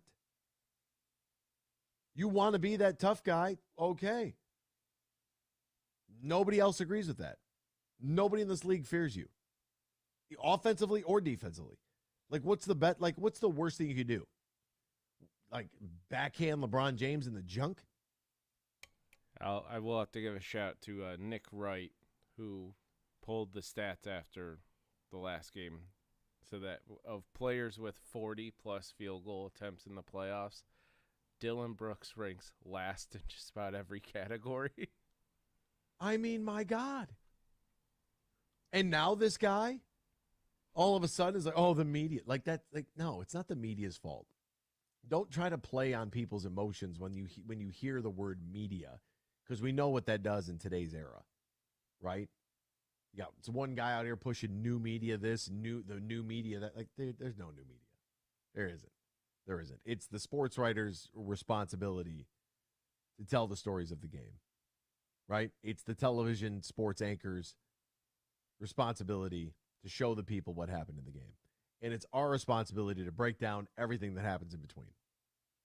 That's what it is. That's the media. You can have as many podcasts and whatever you want. I can't wait for Dillon Brooks to write a piece to the Players Tribune trying to explain. Like, now you want, like, how soft does that make you look? Now, all of a sudden, you can't or don't want to, draw the line in the sand and stick up for it. Like, now is the time. Okay. Just want to make sure. And Dylan Brooks, like, I kind of liked his character. Like, he showed up to the game with the glasses and the chains on. It looked like a WWE character. That's what he looked like. And it was like, wow, this guy's really easy to hate. Huh, it's kind of good for the NBA. Now, mind you, I don't like John Moran either. And you know I'm not a LeBron fan. But you're not going to come out here and slander the league's all-time leading scorer like that. I know one of his titles is in the Mickey Mouse bubble. The guy's got 4 of them. You don't do anything. Anything. If not for you going to the podium and talking that junk, no one's talking about Dylan Brooks. No one cares. I believe, if I'm not mistaken, his previous stop, he also owns the NBA's worst flop in league history, where he gets bumped into it and he takes like 5 steps back and like jumps in the air and falls on his back. You had to have seen the highlight. You might not know it's him. It's him. Just grew his hair out, threw some braids in. Now all of a sudden he's a gangster, right? Oh, but wait a minute. Wait a minute. No, he's not. Because LeBron brought you outside the 3-point line. Brought you there and said, you know what? Come on out here. Let me get the matchup I want. You don't respect me? Do you want some of this? You're Dylan Brooks. I'm LeBron James, for God's sakes. Good on LeBron. Tough night shooting the basketball, 1 of 7 from 3. But you can't let people like Dylan Brooks get any sort of anything. He wanted James. He gets him. James drives. James is fouled. And one. LeBron. And he was hyped up, too. He was hyped up. He beat Dylan Brooks to his spot. Got him on his back hip, and it's an easy bucket there. It's an easy bucket. LeBron James 10 years ago probably dunks that down with such ruthless authority that it's plastered all over the papers. But the game of the week thus far happened Sunday. It's the precursor to that. It was Jimmy Butler. Playoff Jimmy. One of the great games in playoff history. An 8 seed in the Miami Heat. Taking out a 1 seed. Now Giannis plays 38 minutes. Has a decent game statistically. 26, 10, and 13. Like triple-double for him.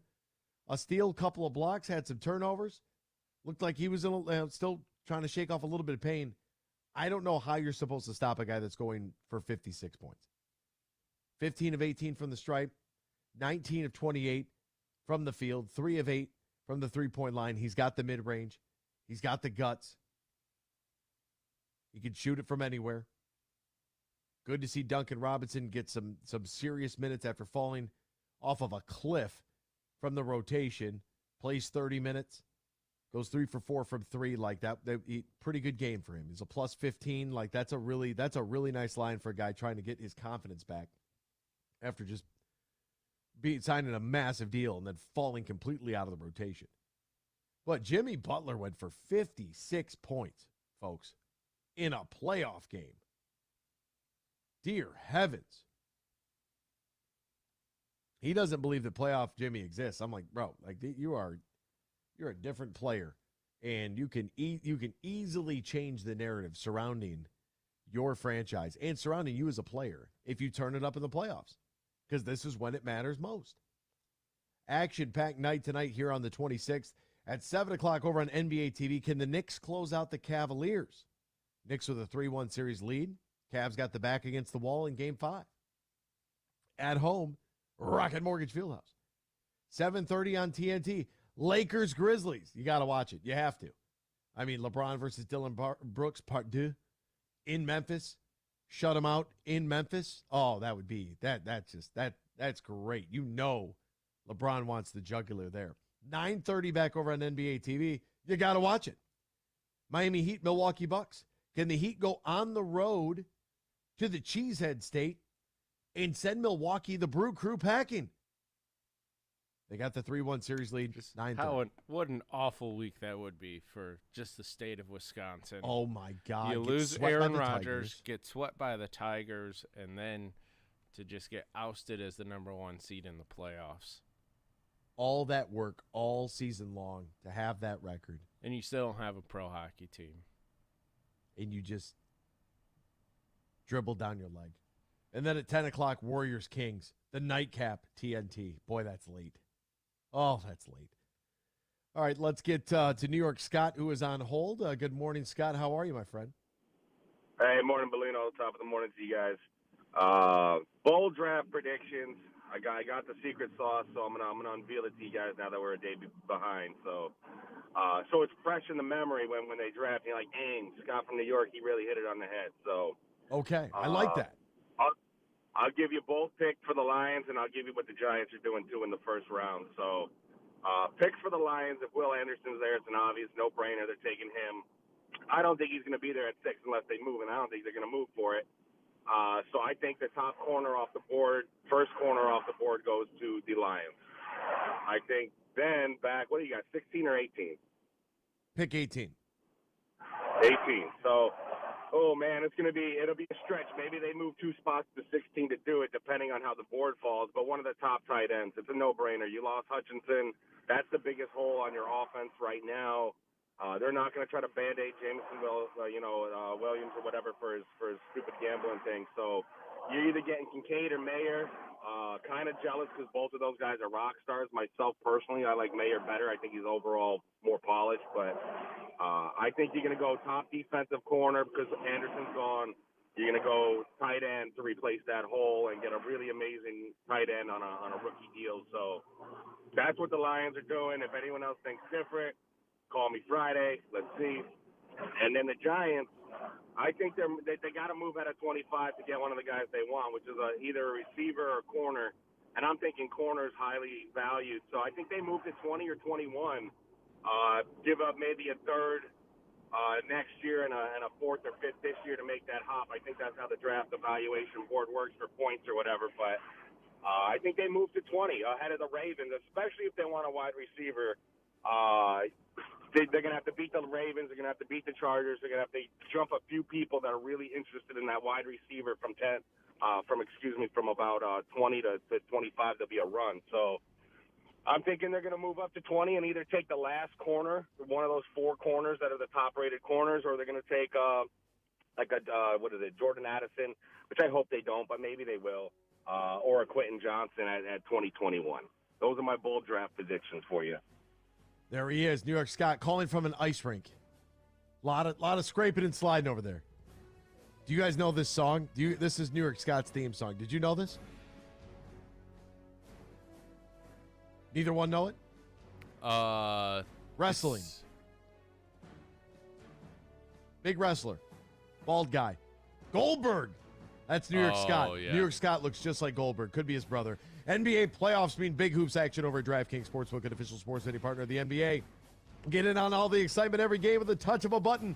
New customers can make a $5 pregame moneyline bet, score $150 in bonus bets if your team wins, plus everyone can get in with the no-sweat same-game parlays, baby, every day during the NBA playoffs. Open up the DraftKings Sportsbook app, opt in and place the same-game parlay in the NBA games, and if it doesn't hit, don't worry, you get a bonus bet back up to $10. New customers, download the DraftKings Sportsbook app right now. Use the promo code HUGE, promo code HUGE only at DraftKings. If you or somebody you know has a gambling problem, wants help, needs help, call the Michigan Department of Health and Human Services Gambling Disorder Helpline at 800-270-7117.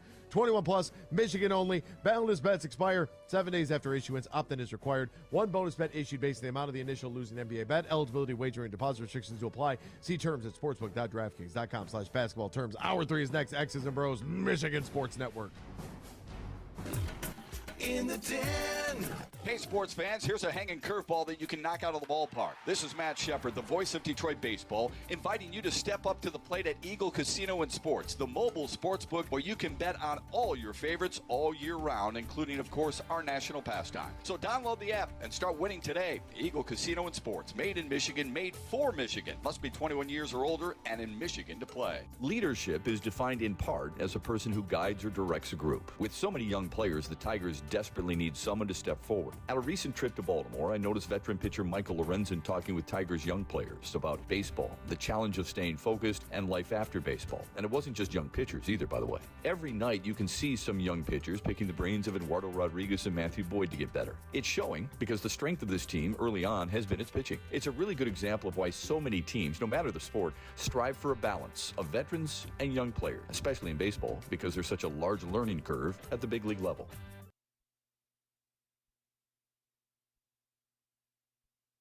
At Mercantile Bank, we believe in empowering the communities we serve, and that financially strong individuals and families are vital for building strong communities. That's why we're committed to providing budgeting tools and interactive resources designed to help you take charge of your finances. Our friendly staff is always here to help answer questions and provide solutions to help you reach your goals. Call, stop in, or visit us online at mercbank.com to learn more, and let's help you make today count. Member FDIC, Equal Housing Lender. For a lot of us, music and mental health are intertwined. That's why the Collaborative Lab created In Tune, a free live stream event, and you're invited. May 18th is Mental Health Action Day, so take action for your own mental health by joining us from 7 to 9 p.m. Musical performances and conversations with the Verve Pipe, Barrel Bones, Carlos Sese, Cole Hansen, and more. Visit IUnderstandLoveHeals.org to learn how you can join the party for free. Huge here for my good friend Tom Rosenbach and his team at Bean Carter. They're one of America's top accounting and business firms. They're based in downtown Grand Rapids, and now they're stronger than ever before with their new partnership with Dorn Mayhew. Now, Dorn Mayhew is an east side firm. Now you get the west side of Michigan with Bean Carter, and whether you're a small business or big business, they can handle all of your accounting and business needs at Bean Carter. Just go to beancarter.com. That is BEENEGARTER.com. And I mentioned with their new partnership with Dorn Mayhew, they cover all of Michigan, the Midwest, and coast to coast. Find out how the pros at Bean Carter can help your business today. Go to beancarter.com. That is BEENEGARTER.com. And I know Tom Rosenbach and his team are so happy about their new partnership with Dorn Mayhew.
It's time for Michigan Sports Talk Morning Show, broadcasting live all across the state of Michigan and Northwest Ohio. This is X's and Bros.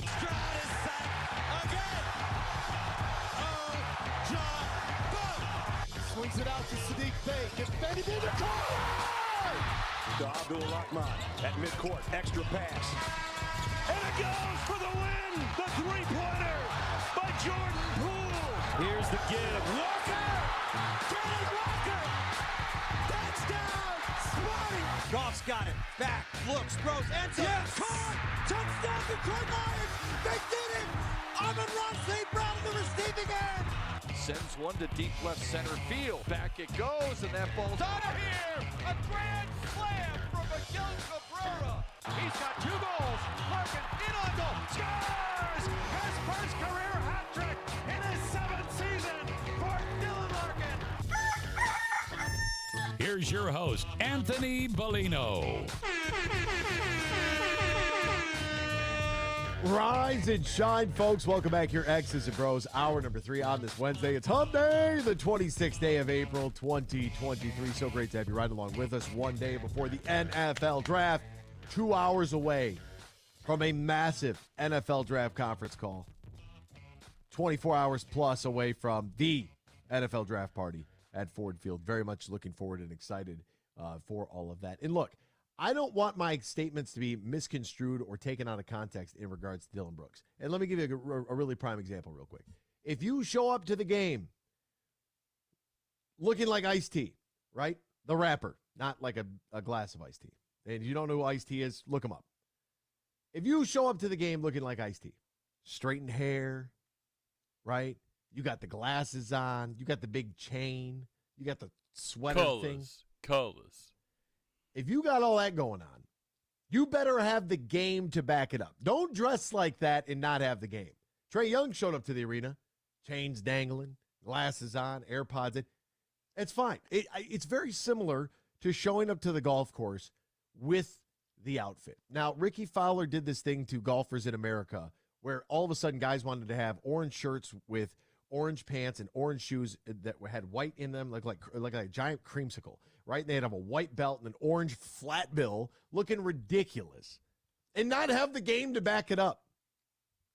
Like, if you are going to dress the part, I appreciate you putting the effort into picking out your outfit. Me, wear my shorts, grab a polo, let's go play, right?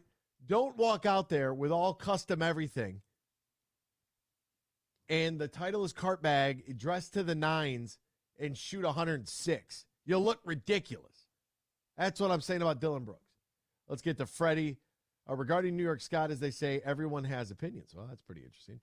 Anthony's brilliant NBA segment completely tainted by Scott's ridiculous prediction that the Lions would trade up 2 spots in the first round, draft a tight end. Anybody who watched any Lions games last season knows that they use tight ends primarily for blocking. An occasional catch out of the blue. Will driving to Comstock Park. Will, you are right. Yeah, I don't. They're not gonna take tight end at 18. I don't think that is a premium position for the program that Ben Johnson is running on offense. If they did, and they did take Meyer out of Notre Dame, wouldn't be mad at it. Wouldn't hate it. Wouldn't say like, oh my God, you know. But your second first round selection last year is now going to be out 6 games.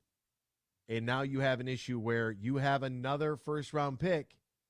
Like, we'll see what Jameson Williams does the back end of this season. But this is going to be very important that this second chance at a second first-rounder goes smoothly. Let's get to Freddie, who is on hold right now. Good morning to you, Freddie. How are you, my friend? Always a pleasure to hear your voice. Hey, leave Scott alone. The poor guy was on the beach next to the ocean. Is that what that was? I was like, yo, is he okay? Like, where is he right now? Were those waves? Was it some sort of machinery? Was he like moving pallets around? I have no idea. What did you think about Rory's call? Rory was like, you think Freddie would like that? I'm like, I don't know. We'll wait and see what your theory is. He's like, man, I hope Freddie likes it because I want to get a pizza. Well, I just find it shocking that you call it your own show. That's all. I don't know how you did that. I mean, It's like Jimmy G calling into your own show, Rory calling in your own No, show. no. That's Rory, Rory, not Roary, as in the mascot. Oh, all right. Anyways, he lost my train of thought. But anyways, I'm good at that. yes, I'm sorry about screwing up your NBA talk yesterday and today. But Charles Barkley asked me, anytime you start talking NBA, he says, call into the show because he wants to watch the hockey league instead. You saw that, right? Charles Barkley rather watch hockey than watch the NBA. I mean, I didn't. that funny? I didn't. Was that recent? Yeah, I just saw it yesterday. Yeah, Oh yeah, I know. He also kissed Dick Bavetta. So what do you want? What do you want me to do about Sir Charles? Yeah. Anyways, Scott, I'm all right with your picks. Quarterback at 6, nah. I won't fix your problem at wide receiver for the New York Giants. We'll send you J-Mo. You send us pick 22, whatever you have, and we'll send you J-Mo and enjoy all that. And tight end, yeah, I mean, it's a possibility, but we'll see. We'll see. We can't say anyone's right or wrong. We'll just see what happens. And I just know one thing: whoever Brad takes, everyone's gonna love the pick. And I'm hoping, and I'm really, really hoping, not because I want to be right, that he takes a quarterback early on or he trades for a quarterback, so Anthony won't have an opinion on it because he won't be able to say anything because Brad Holmes took him. That's what I'm really hoping for. Now, on Rory's call. Now, if you ever heard of this documentary called Heart of a Lions Fan, it was filmed inside my pizzeria. It was a very popular documentary about 5-6 years ago, and there was a round table with me and sitting there filming parts of that show. Well, this specific part, we were sitting there, and we were talking about Lions history, and we were having giggles and laughs. And, 6 years ago, there was a lot of giggles and laughs. And I brought up how the Lions bought the Detroit Lions, William Clay Ford bought the Detroit Lions on JFK the day he was assassinated. And I couldn't believe that nobody knew that. I was shocked that you didn't know that. If anyone knows Lions history, how would you not know that? I don't ever like the Fords bought the Lions. Like I don't go back to the where did they sign the paperwork at? How much did they buy the team for? Like I don't know. What day was it? $4.5 million. He bought it for $4.5 million. Good investment. Detroit Lions. Great investment, absolutely. Good God. Now, yeah, and lastly, I heard Eddie Murray was the answer today. I'm really good with Eddie Murray. I can tell you a lot of Wayne Font stories, but I will leave that off air. What was the question about Eddie Murray today? Question about Eddie Murray today was I missed the question. Scoring 1,113 points, a club record until Jason Hansen came along. Who held the franchise record in points scored? Oh, yeah. That's it. So they wrote it out as a fact because one day is trivia, one day is a fact, one day, it alternates. And so when they give me facts like that, I try to flip it into a question, but the way it was written made it sound like Jason Hansen only played 12 seasons for the Lions and started in 1980. And I'm like, well, that's not right. So I kind of paused, and that's when Dan just climbed in off the top rope and said, I got it. Eddie Murray. I'll tell you a quick story about it. Eddie Murray. I got lucky to film him one day. We did a two-hour show. He told the story of when he was drafted in 1980. Now, back then, he didn't go to a draft room. There was nothing like that. He was out partying all night. I mean, he tells the story. It's on air. He partied all night, came home at 7 in the morning, kind of liquored up, and he got a phone call from the Giants. And he thought he was going to be a New York Giant. The person that worked him out went to go visit him in New Orleans because he was kicking at Tulane at the time. And they visited him and put him through a ringer, worked him out, took him out to dinner, him and his girlfriend at the time. And you know who that guy was that called him on the telephone and told him, we are drafting you in the 4th round? You want to take a guess? New York Giants, 1980. I have no idea who that was. Lawrence Taylor. Bill Belichick. Oh, wow. Bill Belichick. He was the special teams guy at the time, and he made Eddie do sprints. Eddie's like, why am I doing sprints? I'm kicking field goals for you because I want to see what you're all about. He was very detail-oriented. He said he knew back then, Bill Belichick, who just left the Lions, said, this guy's gonna be pretty special. So, yeah, he tells the story, and then they called him, the Giants, and said, we're drafting you. And they ended up taking the quarterback in the 5th round, I think Scott Bruner, and they passed on him, and the Lions drafted him. And They took a quarterback, and the guy became a franchise-leading scorer. Case in point right there. That's perfect. Freddie, we got to hit the break. We'll be right back with more X's and Bros after this here on the Michigan Sports Network. From the biggest of big games to the littlest of the little. There you go. No, first base. Go, run. Whenever you shop Meijer, you help support hundreds of local sports teams across the Midwest. From some of the biggest stadiums in the state to the familiar fields down the street, you're helping make a difference to the people and places you call home. Learn more at Meijer.com/community. Imagine this, a day filled with indulgence, bursting with excitement, and packed with extraordinary moments that build memories to last a lifetime. A day that is unmistakably yours, at the place that is undeniably spectacular. Whether you're winning big, dining lavishly, or relaxing oh so comfortably, it's your getaway reimagined at Soaring Eagle Casino and Resort. Huge here for all the Mr. Car Wash locations across Michigan. You're going to want to look into that unlimited monthly pass that I use. Superfly Hayes, my producer, uses it. I can get my SUV washed as often as I like for one low price. You can sign up today. Just go to MrCarWash.com or stop by your local Mr. Car Wash location here in Michigan for the one close to you. And to get that unlimited pass, go to MrCarWash.com. They say consistency is the key to success. They weren't wrong. So how about grabbing a beer that's consistently smooth, consistently refreshing, and consistently light? You might just find that the road to success can be pretty enjoyable.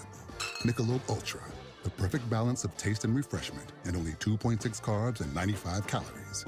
It's only worth it if you enjoy it. Enjoy responsibly. Anheuser-Busch Michelob Ultra Light Beer, St. Louis, Missouri.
From Traverse City to the Glass City, GR to the Motor City, you're listening to X's and Bros on the Michigan Sports Network.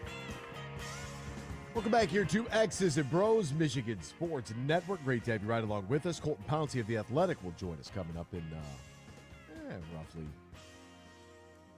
10 minutes, 15 minutes from now. Talk a little Lions draft. Excited about that at 8:35. So I guess my math is way off. It's going to be dude, I can't do the math right now in my head. 10, 17, 15, I don't know, 20 minutes. 8:35 is when Colton Pouncy is going to join us.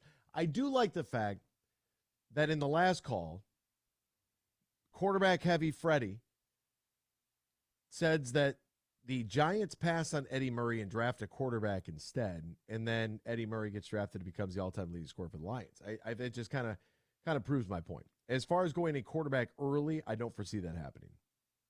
I just don't. I know that there was a Reddit post that came up that has all of a sudden thrown Will Levis, like his odds now of going early have jumped. And it's all because of a Reddit post. That's what DraftKings is reporting as far as given the nature of the draft. We drastically cut the price based on the action and eventually came to a price where the bets stopped. We're still seeing some small bets trickle through at the current price, but the speculation is all the action was off the back of a Reddit post.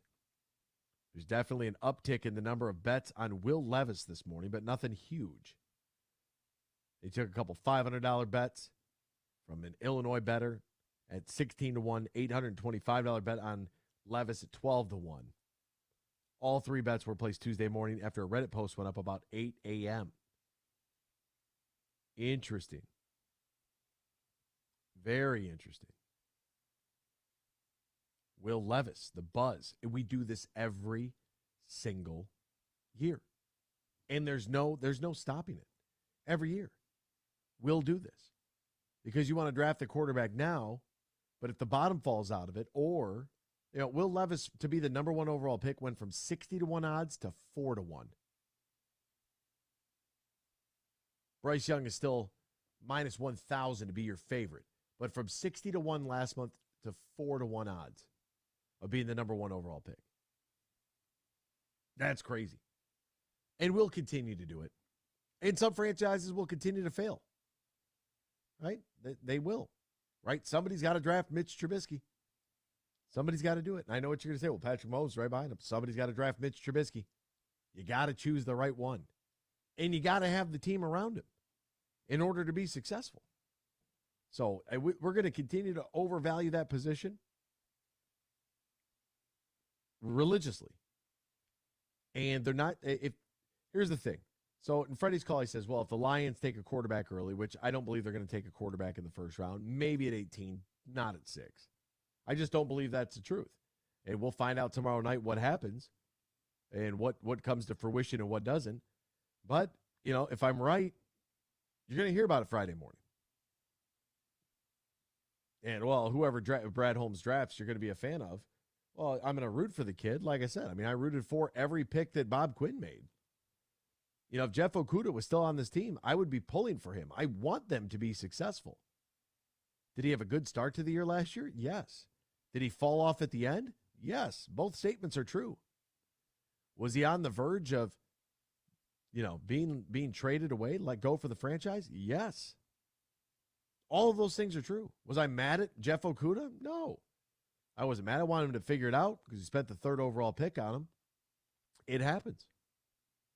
It happens. But we got to, and if let's say, for instance, they want to go, I don't even know who would be there at 6, but if it's a non-defense, like I'm not going to be mad if they go with Devin Witherspoon out of Illinois. Like I'm not going to be mad at that at all. Like that's a fine pick by me.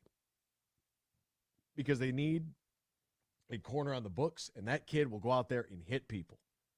And you got to play defense with a little ferocity. So an opportunity then to bolster a secondary. You've got a good defensive line right now. You've got, I think, very good edge presence. Not having, the way that Jalen Carter has kind of floated around in those top 5, 6 picks. I don't know. If they take him, that's because they believe that he can survive the red flags, that they can withstand that.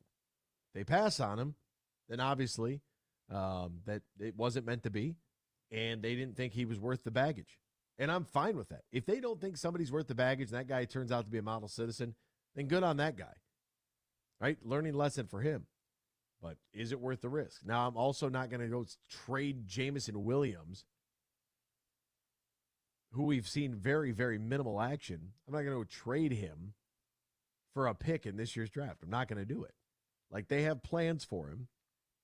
I'm not willing to give up on the kid over one mistake and a couple of tweets.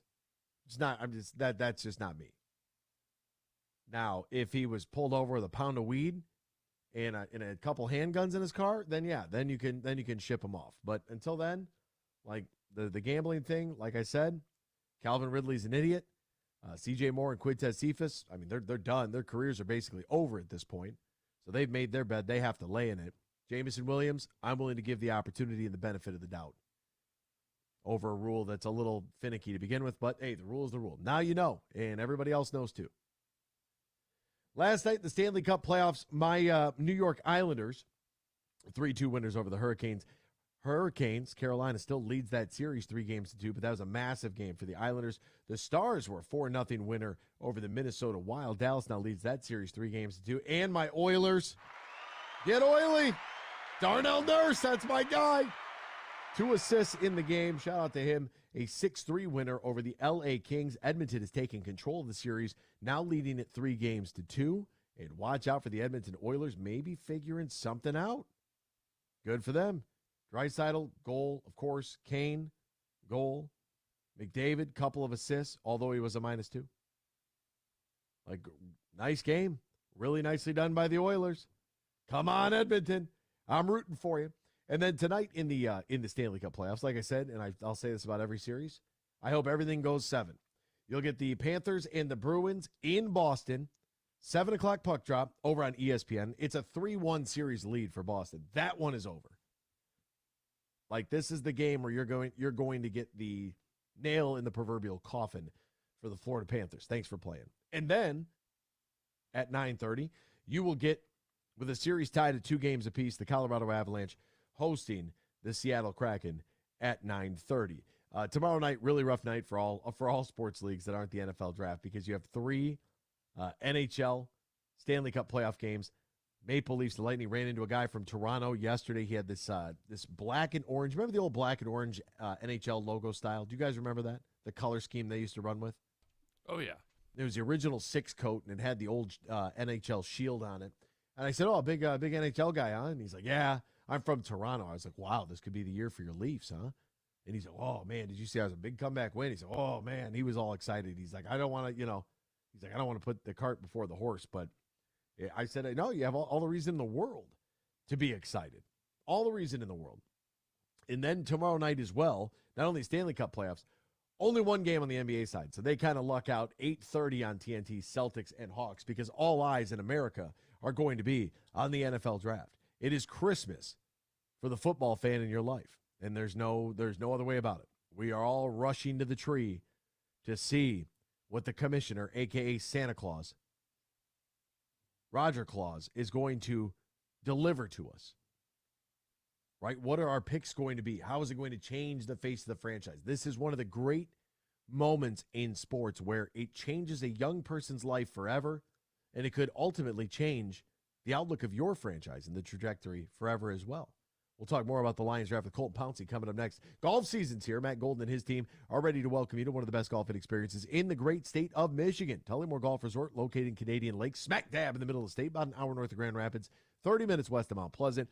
Perfect location no matter where you are coming from. Tullymore not only features a top-of-the-line golf experience, but also top-of-the-line accommodations in the perfect space for your wedding, event, reception, or group outing. So pick up the phone. Hey, call my friend Matt Golden at 1-800-972-4837, 1-800-972-4837, or visit TullymoreGolf.com, TullymoreGolf.com. Book your stay and play at Tullymore today. Colton Pouncy joins us next here at X's and Bros, Michigan Sports Network. Huge here for my good friend Tom Rosenbach and his team at Bean Carter. They're one of America's top accounting and business firms. They're based in downtown Grand Rapids, and now they're stronger than ever before with their new partnership with Dorn Mayhew. Now, Dorn Mayhew is an east side firm. Now you get the west side of Michigan with Bean Carter. And whether you're a small business or big business, they can handle all of your accounting and business needs at Bean Carter. Just go to beancarter.com. That is BEENEGARTER.com. And I mentioned with their new partnership with Dorn Mayhew, they cover all of Michigan, the Midwest, and coast to coast. Find out how the pros at Bean Carter can help your business today. Go to beancarter.com. That is BEENEGARTER.com. And I know Tom Rosenbach and his team are so happy about their new partnership with Dorn Mayhew. Imagine this, winning big at Soaring Eagle. Spin the money wheel and win up to $100,000 cash. Every Saturday in April from 5 to 11 p.m. One winner each hour will spin for the win and take home up to $100,000. Whirl in for $100,000 money wheel. Only at Soaring Eagle Casino and Resort. Your getaway reimagined. Visit SoaringEagleCasino.com for complete rules and details.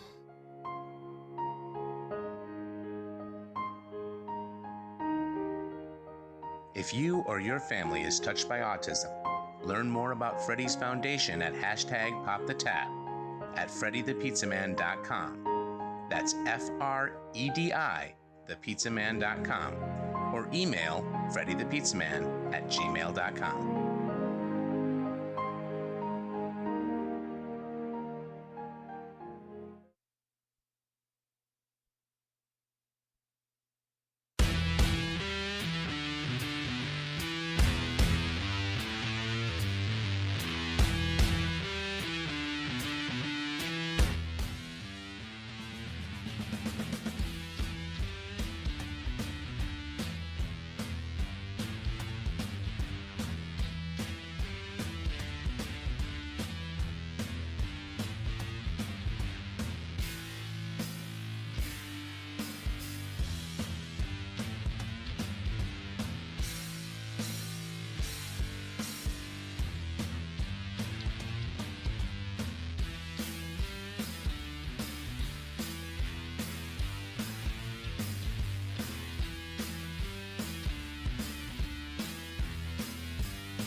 This is X's and Bros on the Michigan Sports Network.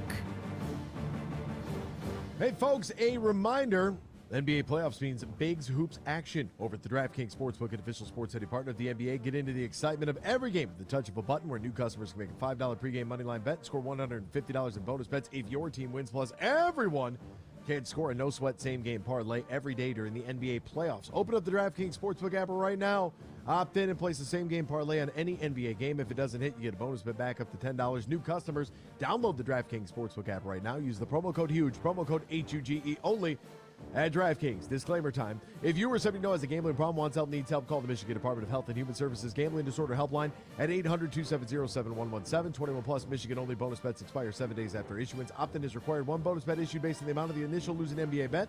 Eligibility, wagering, and deposit restrictions to apply. See terms at sportsbook.draftkings.com/basketball terms. Back we are here on X's and Bros on the Michigan Sports Network. Danny Cahalan, Ryan Elke, Anthony Bellino, all joining you. Dan, we got word from Colton. Are we good? Oh, he's ready. He is on the horn. Let's welcome in one of Dan Campbell's all-time favorite people, Colton Pouncy of The Athletic. Find his work there. Find him on Twitter at Colton_Pouncy. Colton, my friend, good morning to you, my man. How are you? How's life? How are things, partner? Doing great. Doing this last day from locked away at the line facility all weekend. So, yeah, doing great. Getting ready for the draft, and it's a fun time to be covering the Lions right now. It really is, and it feels like this draft is different. In years past, it was kind of like our Super Bowl, but now the Lions are in position, and we'll get to the Jameson Williams thing. I'm just trying to let the whole hey, everybody bet on the NBA DraftKings read, and then Jameson Williams got in trouble for gambling. I'm trying to give that a little breathing room here. So I want to start first with just like the feeling of this draft in comparison to years in the past, where it almost kind of feels like we're adding to a roster that we already believe is good enough when we haven't always had that. Yeah, I was actually just talking to Nick Baumgartner, my colleague, about this the other day. It really feels like this is a real opportunity for the Lions. And in years past, maybe when you're having these draft conversations, it's like there's a lot of pressure to get the pick right so you can get in the right direction. Whereas now, like, the roster's at a place where it's strong enough, even without 5 picks in the top 81, where you almost made the playoffs. You had a winning record last year. You went 9-8, and there was a lot of buzz about the team anyway. And now you have a real chance to use this draft capital to kind of push yourself to contender status. And, when you're talking about 2 first-round picks, 2 second-round picks, another third-round pick, those are premium picks in my opinion, like top 100 prospects and picks. Those are players that you expect to start, whether it's now or a year from now. Those are guys that can help your team right away. So I really like what they have, the resources that they have to kind of make these moves and get back into the playoffs. This is probably what you're looking for if you're a Lions fan, and I'm sure fans around the league are probably envious of the Lions' position right now. Oh, I mean, no doubt about it. And that Rams pick looking really, really good right now. So let's go to it. If Will Anderson is there, is that the no-brainer? Yes, the Lions are going to take him if we see some crazy quarterback action here in the top 5 picks. Yeah, I'm sure that Brad Holmes and Dan Campbell are hoping happens. They see Will Anderson, number 31 from Alabama, falling there at number 6. And I think that is probably the no-brainer pick. Like, that's probably the one that you'll see. We saw the draft reaction from when they drafted Aiden Hutchinson last year. That would probably be a similar reaction if Anderson's there at number 6. And I'm not really sure he's going to get there. There's obviously some buzz. The Texans like him. Maybe the Cardinals stay put at number 3 and they take him. But, man, if he falls to 6, that's when where you run up to get that card in and you celebrate and start popping champagne bottles in the draft room. Yeah, somebody better tell the television producers that pick's going to be quick. So don't worry about it. Don't even worry about commercials we don't even need any analysis. Like, it's going to be so fast. Like, you guys better figure out what to do from a timing standpoint because you're going to need some help. If he's not there, Devin Witherspoon, ranked by ESPN the 7th overall best prospect, the corner out of Illinois. This guy will go out there and he will assault you on the football field. And then right behind him is another corner from Oregon, Christian Gonzalez. Which one would you prefer, Colton? Which one do you like better? This is maybe a little bit controversial. I almost prefer Christian Gonzalez, and I'll say the reasons why. Gonzalez is only 20 years old. He's a really young player. He's got the length that you look for in the corner. He's almost 6'2", runs a 4.38 40 at the combine. I almost think that was a little slow. He's probably close to like a 4.35. His sister's an Olympian, so you got that athleticism that runs in the family. Really long, great like makeup speed if he does top he can close that speed with his closing speed, I should say. So I like Gonzalez as a player a lot. And obviously, like, Witherspoon's really good too. I guess my only concern with Witherspoon is he's a little bit smaller. His play style is like very violent. His tape is really fun to watch because he is so violent. But I almost wonder if he can't get away with some of that stuff in the NFL, and if that might lead to injury because he's so small. But in terms of players that fit what Aaron Glenn likes to do, the kind of player that we know that Dan Campbell kind of covets, I would say that's more Witherspoon than Gonzalez. But personally, I like Gonzalez a little bit more because he's a little bit more scheme flexible. He's more athletic. He's bigger. He's faster. He's younger. But Witherspoon, in terms of prospect, he's everything the Lions would probably look for. So if he's sitting there at 6 and maybe some of those other defensive linemen are gone, I can easily see them, running up to, turn that card into, that's sort of the player that they like and they've shown to like over the years. Colton, we've had, it's been a really long couple months here on the program when it comes to the Lions because there's been a lot of debate over what direction do they go. And there is a little bit of, we just took a corner at 3 in Jeff Okudah. He is now no longer with the team. Why would you go corner in the top 10 again? There has been some of that conversation. Just because Jeff Okudah didn't work out doesn't mean that one of these guys can't work out. Do you see sort of a lot of the same sentiment whether they're responses to your articles or maybe on Twitter where people might be afraid to take a corner here at this spot in the draft? Yeah, absolutely. It almost feels like people are kind of scarred from Okudah, which to an extent I understand, but that was 3 years ago that they drafted him, and it wasn't even this regime. A lot of Lions fans tell me that they'll be comfortable whatever Brad Holmes does. So if that's the case, and he wants a corner in the top 10, like, stay true to your word and say that you believe in him as a GM, right? Like, that's sort of where I'm at with this whole process. And, I think it's kind of unfair to compare, like, Okudah to Gonzalez or whatever. I think I've seen some of that. They're different players. Like, Gonzalez is faster. Like, the speed is probably the biggest difference between the two players. And honestly, like, when you look at other top 10 corners in recent years, you've got Sauce Gardner, you've got Patrick Surtain, you've got J.C. Horn. Like, those are all players that have really made a mark in this league early on in their career. So just because it didn't work out with Jeff Okudah doesn't mean that every corner you take in the top 10 is, destined to be some sort of bust or something. So I don't really understand that sentiment, but I have seen a lot of it. Yeah, it's Sauce guy, Detroit native. He's kind of good. I think he might play a few years in this league, my friend. A guy that we haven't talked a lot about that I think is just kind of interesting has been Tyree Wilson out of Texas Tech. I wanted to get kind of your thoughts on where he might fit if it does go quarterback heavy, and maybe Will Anderson goes off the board, and we're faced with some sort of Tyree Wilson or Jalen Carter at the 6th spot. Yeah, I think Tyree Wilson's a really good player and would be a really good fit in Detroit. I actually took him for the Lions in the Athletics Beat Writer mock draft that published today. So he's a pick that I would like a lot. He's super long, physical, athletic, defensive lineman, and he's big. He's 6'7". So I think when you're looking at the future of that defensive end edge position, you already got Aiden Hutchinson in place. You can use a guy like Tyree Wilson opposite him, and you're set there for the future. And they complement each other really well.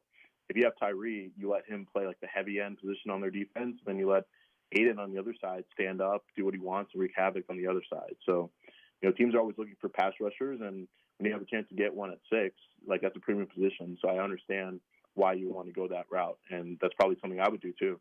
But when you factor in Jalen Carter, I think that's where things get more complicated, because if this were just about talent, if Jalen Carter's there at 6, you take him, you sprint up there, you have a party after. But I think with his offseason, sort of some of the things he's gone through, you do have to weigh, is he a good character fit in our locker room? That's why these meetings are so important. You get to learn about these guys. Brad Holmes said the other day that he felt better about Jalen Carter after talking to him and sitting down with him. So maybe he is an option at 6 if he falls that far. And that's going to be a tough debate. If one of those two guys is there, or maybe you're debating a corner there too, like, those are like some good options that you have. So, maybe you feel good enough to take Jalen Carter, but if not, and you want to go Tyree or a corner, I think that makes sense too. Like, there's some really good football players in that spot that can help your team. Minus the speeding tickets in September with Carter, and we'll take away the unfortunate series of events that led to a couple of UGA members losing their lives. We're going to take all that off the table. This guy shows up to his pro day, Jalen Carter does. 9 days later, or pardon me, shows it to his pro day, 9 pounds heavier is what I was trying to get to before I tripped all over myself there. And the report is he's not finished at the drills. He looks out of shape. I don't understand how that could happen when it's honestly the biggest job interview of your life. That, to me, from a football standpoint, like, I don't know if I could survive another Nick Fairley here. Yeah, the only thing I would say about that would be, I wonder if he was, that he had to leave the combine to go when there was a warrant for his arrest. Like, I've never seen that happen. I was at the combine, I was at the podium kind of waiting for him to come out. He just never showed up. So he had to go back to Georgia.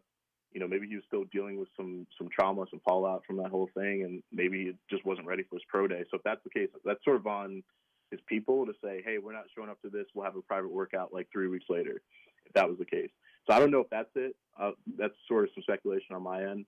But yeah, it is sort of concerning when you see this top prospect, show up almost 10 pounds heavier, fail to complete these drills. He's sort of huffing and puffing. That when so many people came out to see him, like, that is a massive red flag. I mean, when you're talking about a Dan Campbell guy, he doesn't really fit, based on what we've heard, doesn't really fit that sort of narrative. Like, Hutchinson is going to work hard. Penei Sewell has this demeanor and this leadership about him. Like, Carter has some more question marks there than what we're used to seeing with these prospects at the top of a draft. So, again, if you're betting on his talent and your locker room to kind of get the most out of him, I can see why he would be the pick. But you're sort of doing a lot of projecting there, I would say, at this point. And, based on what they've shown in 2 years so far, like leading these drafts for the Lions, it would be a departure from what they've done. Does the Jameson Williams 6-game suspension, I don't think that should play a role in their board at all. Some people are now screaming, we got to get a wide receiver at 18. I look, if it wasn't a wide receiver at 18 to begin with, I don't think it's going to change their board. What do you think about that position overall? Does it put more of a premium on that position now? Do you think that they make an adjustment because of his 6-game suspension? Yeah, Holmes doesn't really seem like the type that would just make a massive overcorrection like that just based off of one player who's suspended for 6 games. Obviously, you don't want to lose a guy like Jameson. It's unfortunate because they were counting on him, but I don't think that changes things too much in Brad Holmes' mind. If anything, for me, when I heard that news, I wondered, because we were going back and forth, is a Lions locker room strong enough to handle a personality like Jalen Carter, who maybe is a little immature, but you trust the talent, you hope that your locker room can kind of get the most out of him. Based on this news, where you have 4 players suspended, 2 of them released, I'm kind of wondering if that's where it comes into me. Whether, to me, that almost affects the Jalen Carter decision more than it affects what they do at wide receiver. That's just kind of where my head went. But in terms of wide receivers in this draft, I still think they were probably looking at the position regardless of JMO's suspension or not. And when you're talking about that position, they could use a big-bodied X receiver of the future.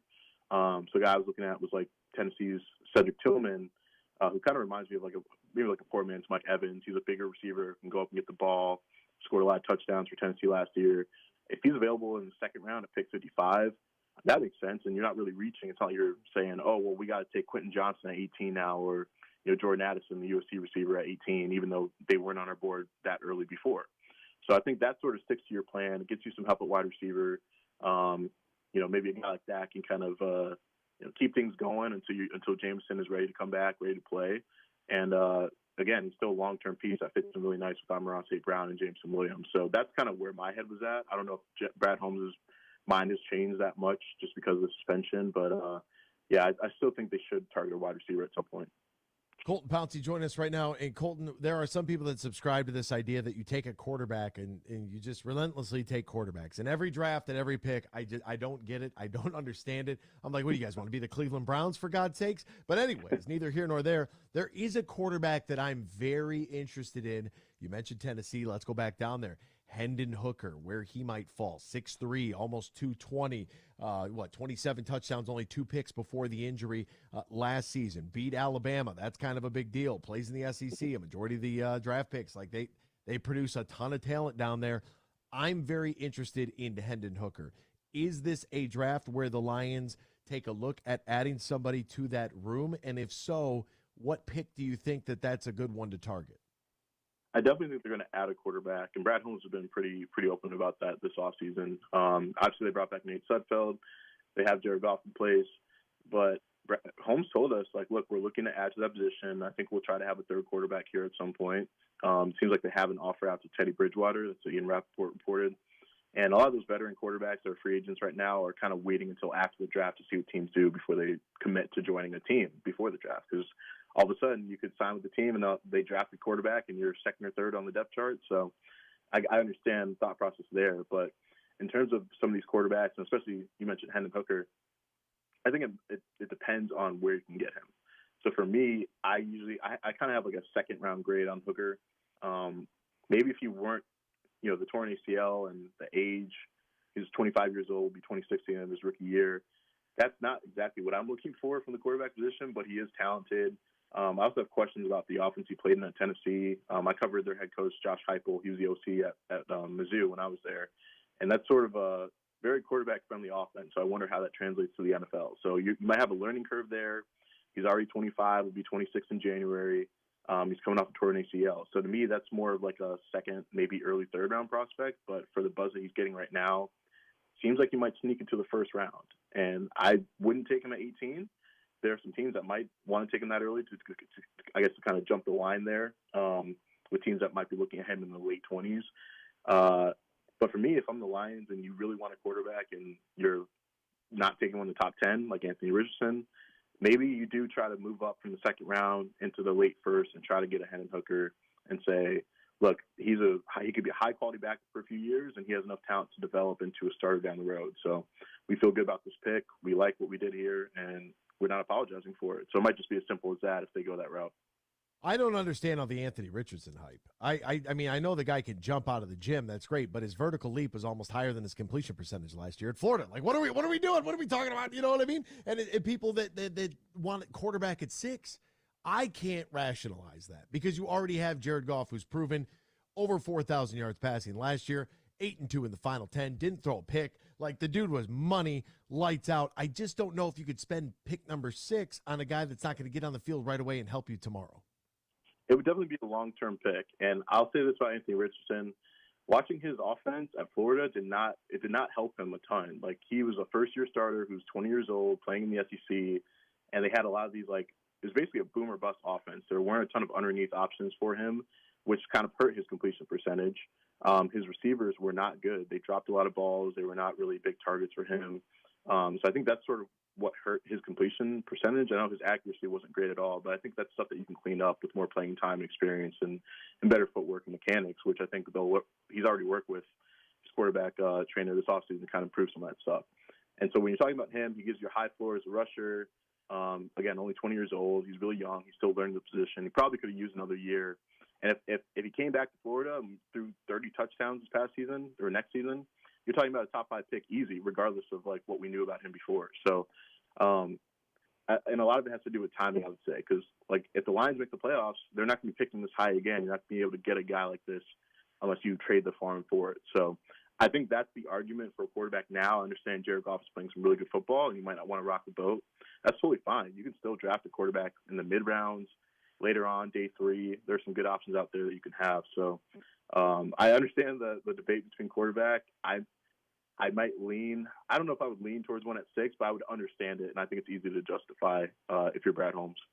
He is Colton Pouncy. Find his work at The Athletic. Find him on Twitter at Colton_Pouncy. Click the follow button if you're not doing so already. And then also tune into the podcast as well. One of these years from The Athletic with he and Nick Baumgartner, also a friend of our show. Colton, my friend, thank you so much. We greatly appreciate your time today and enjoy the NFL draft and sleeping at the Lions training facility this weekend.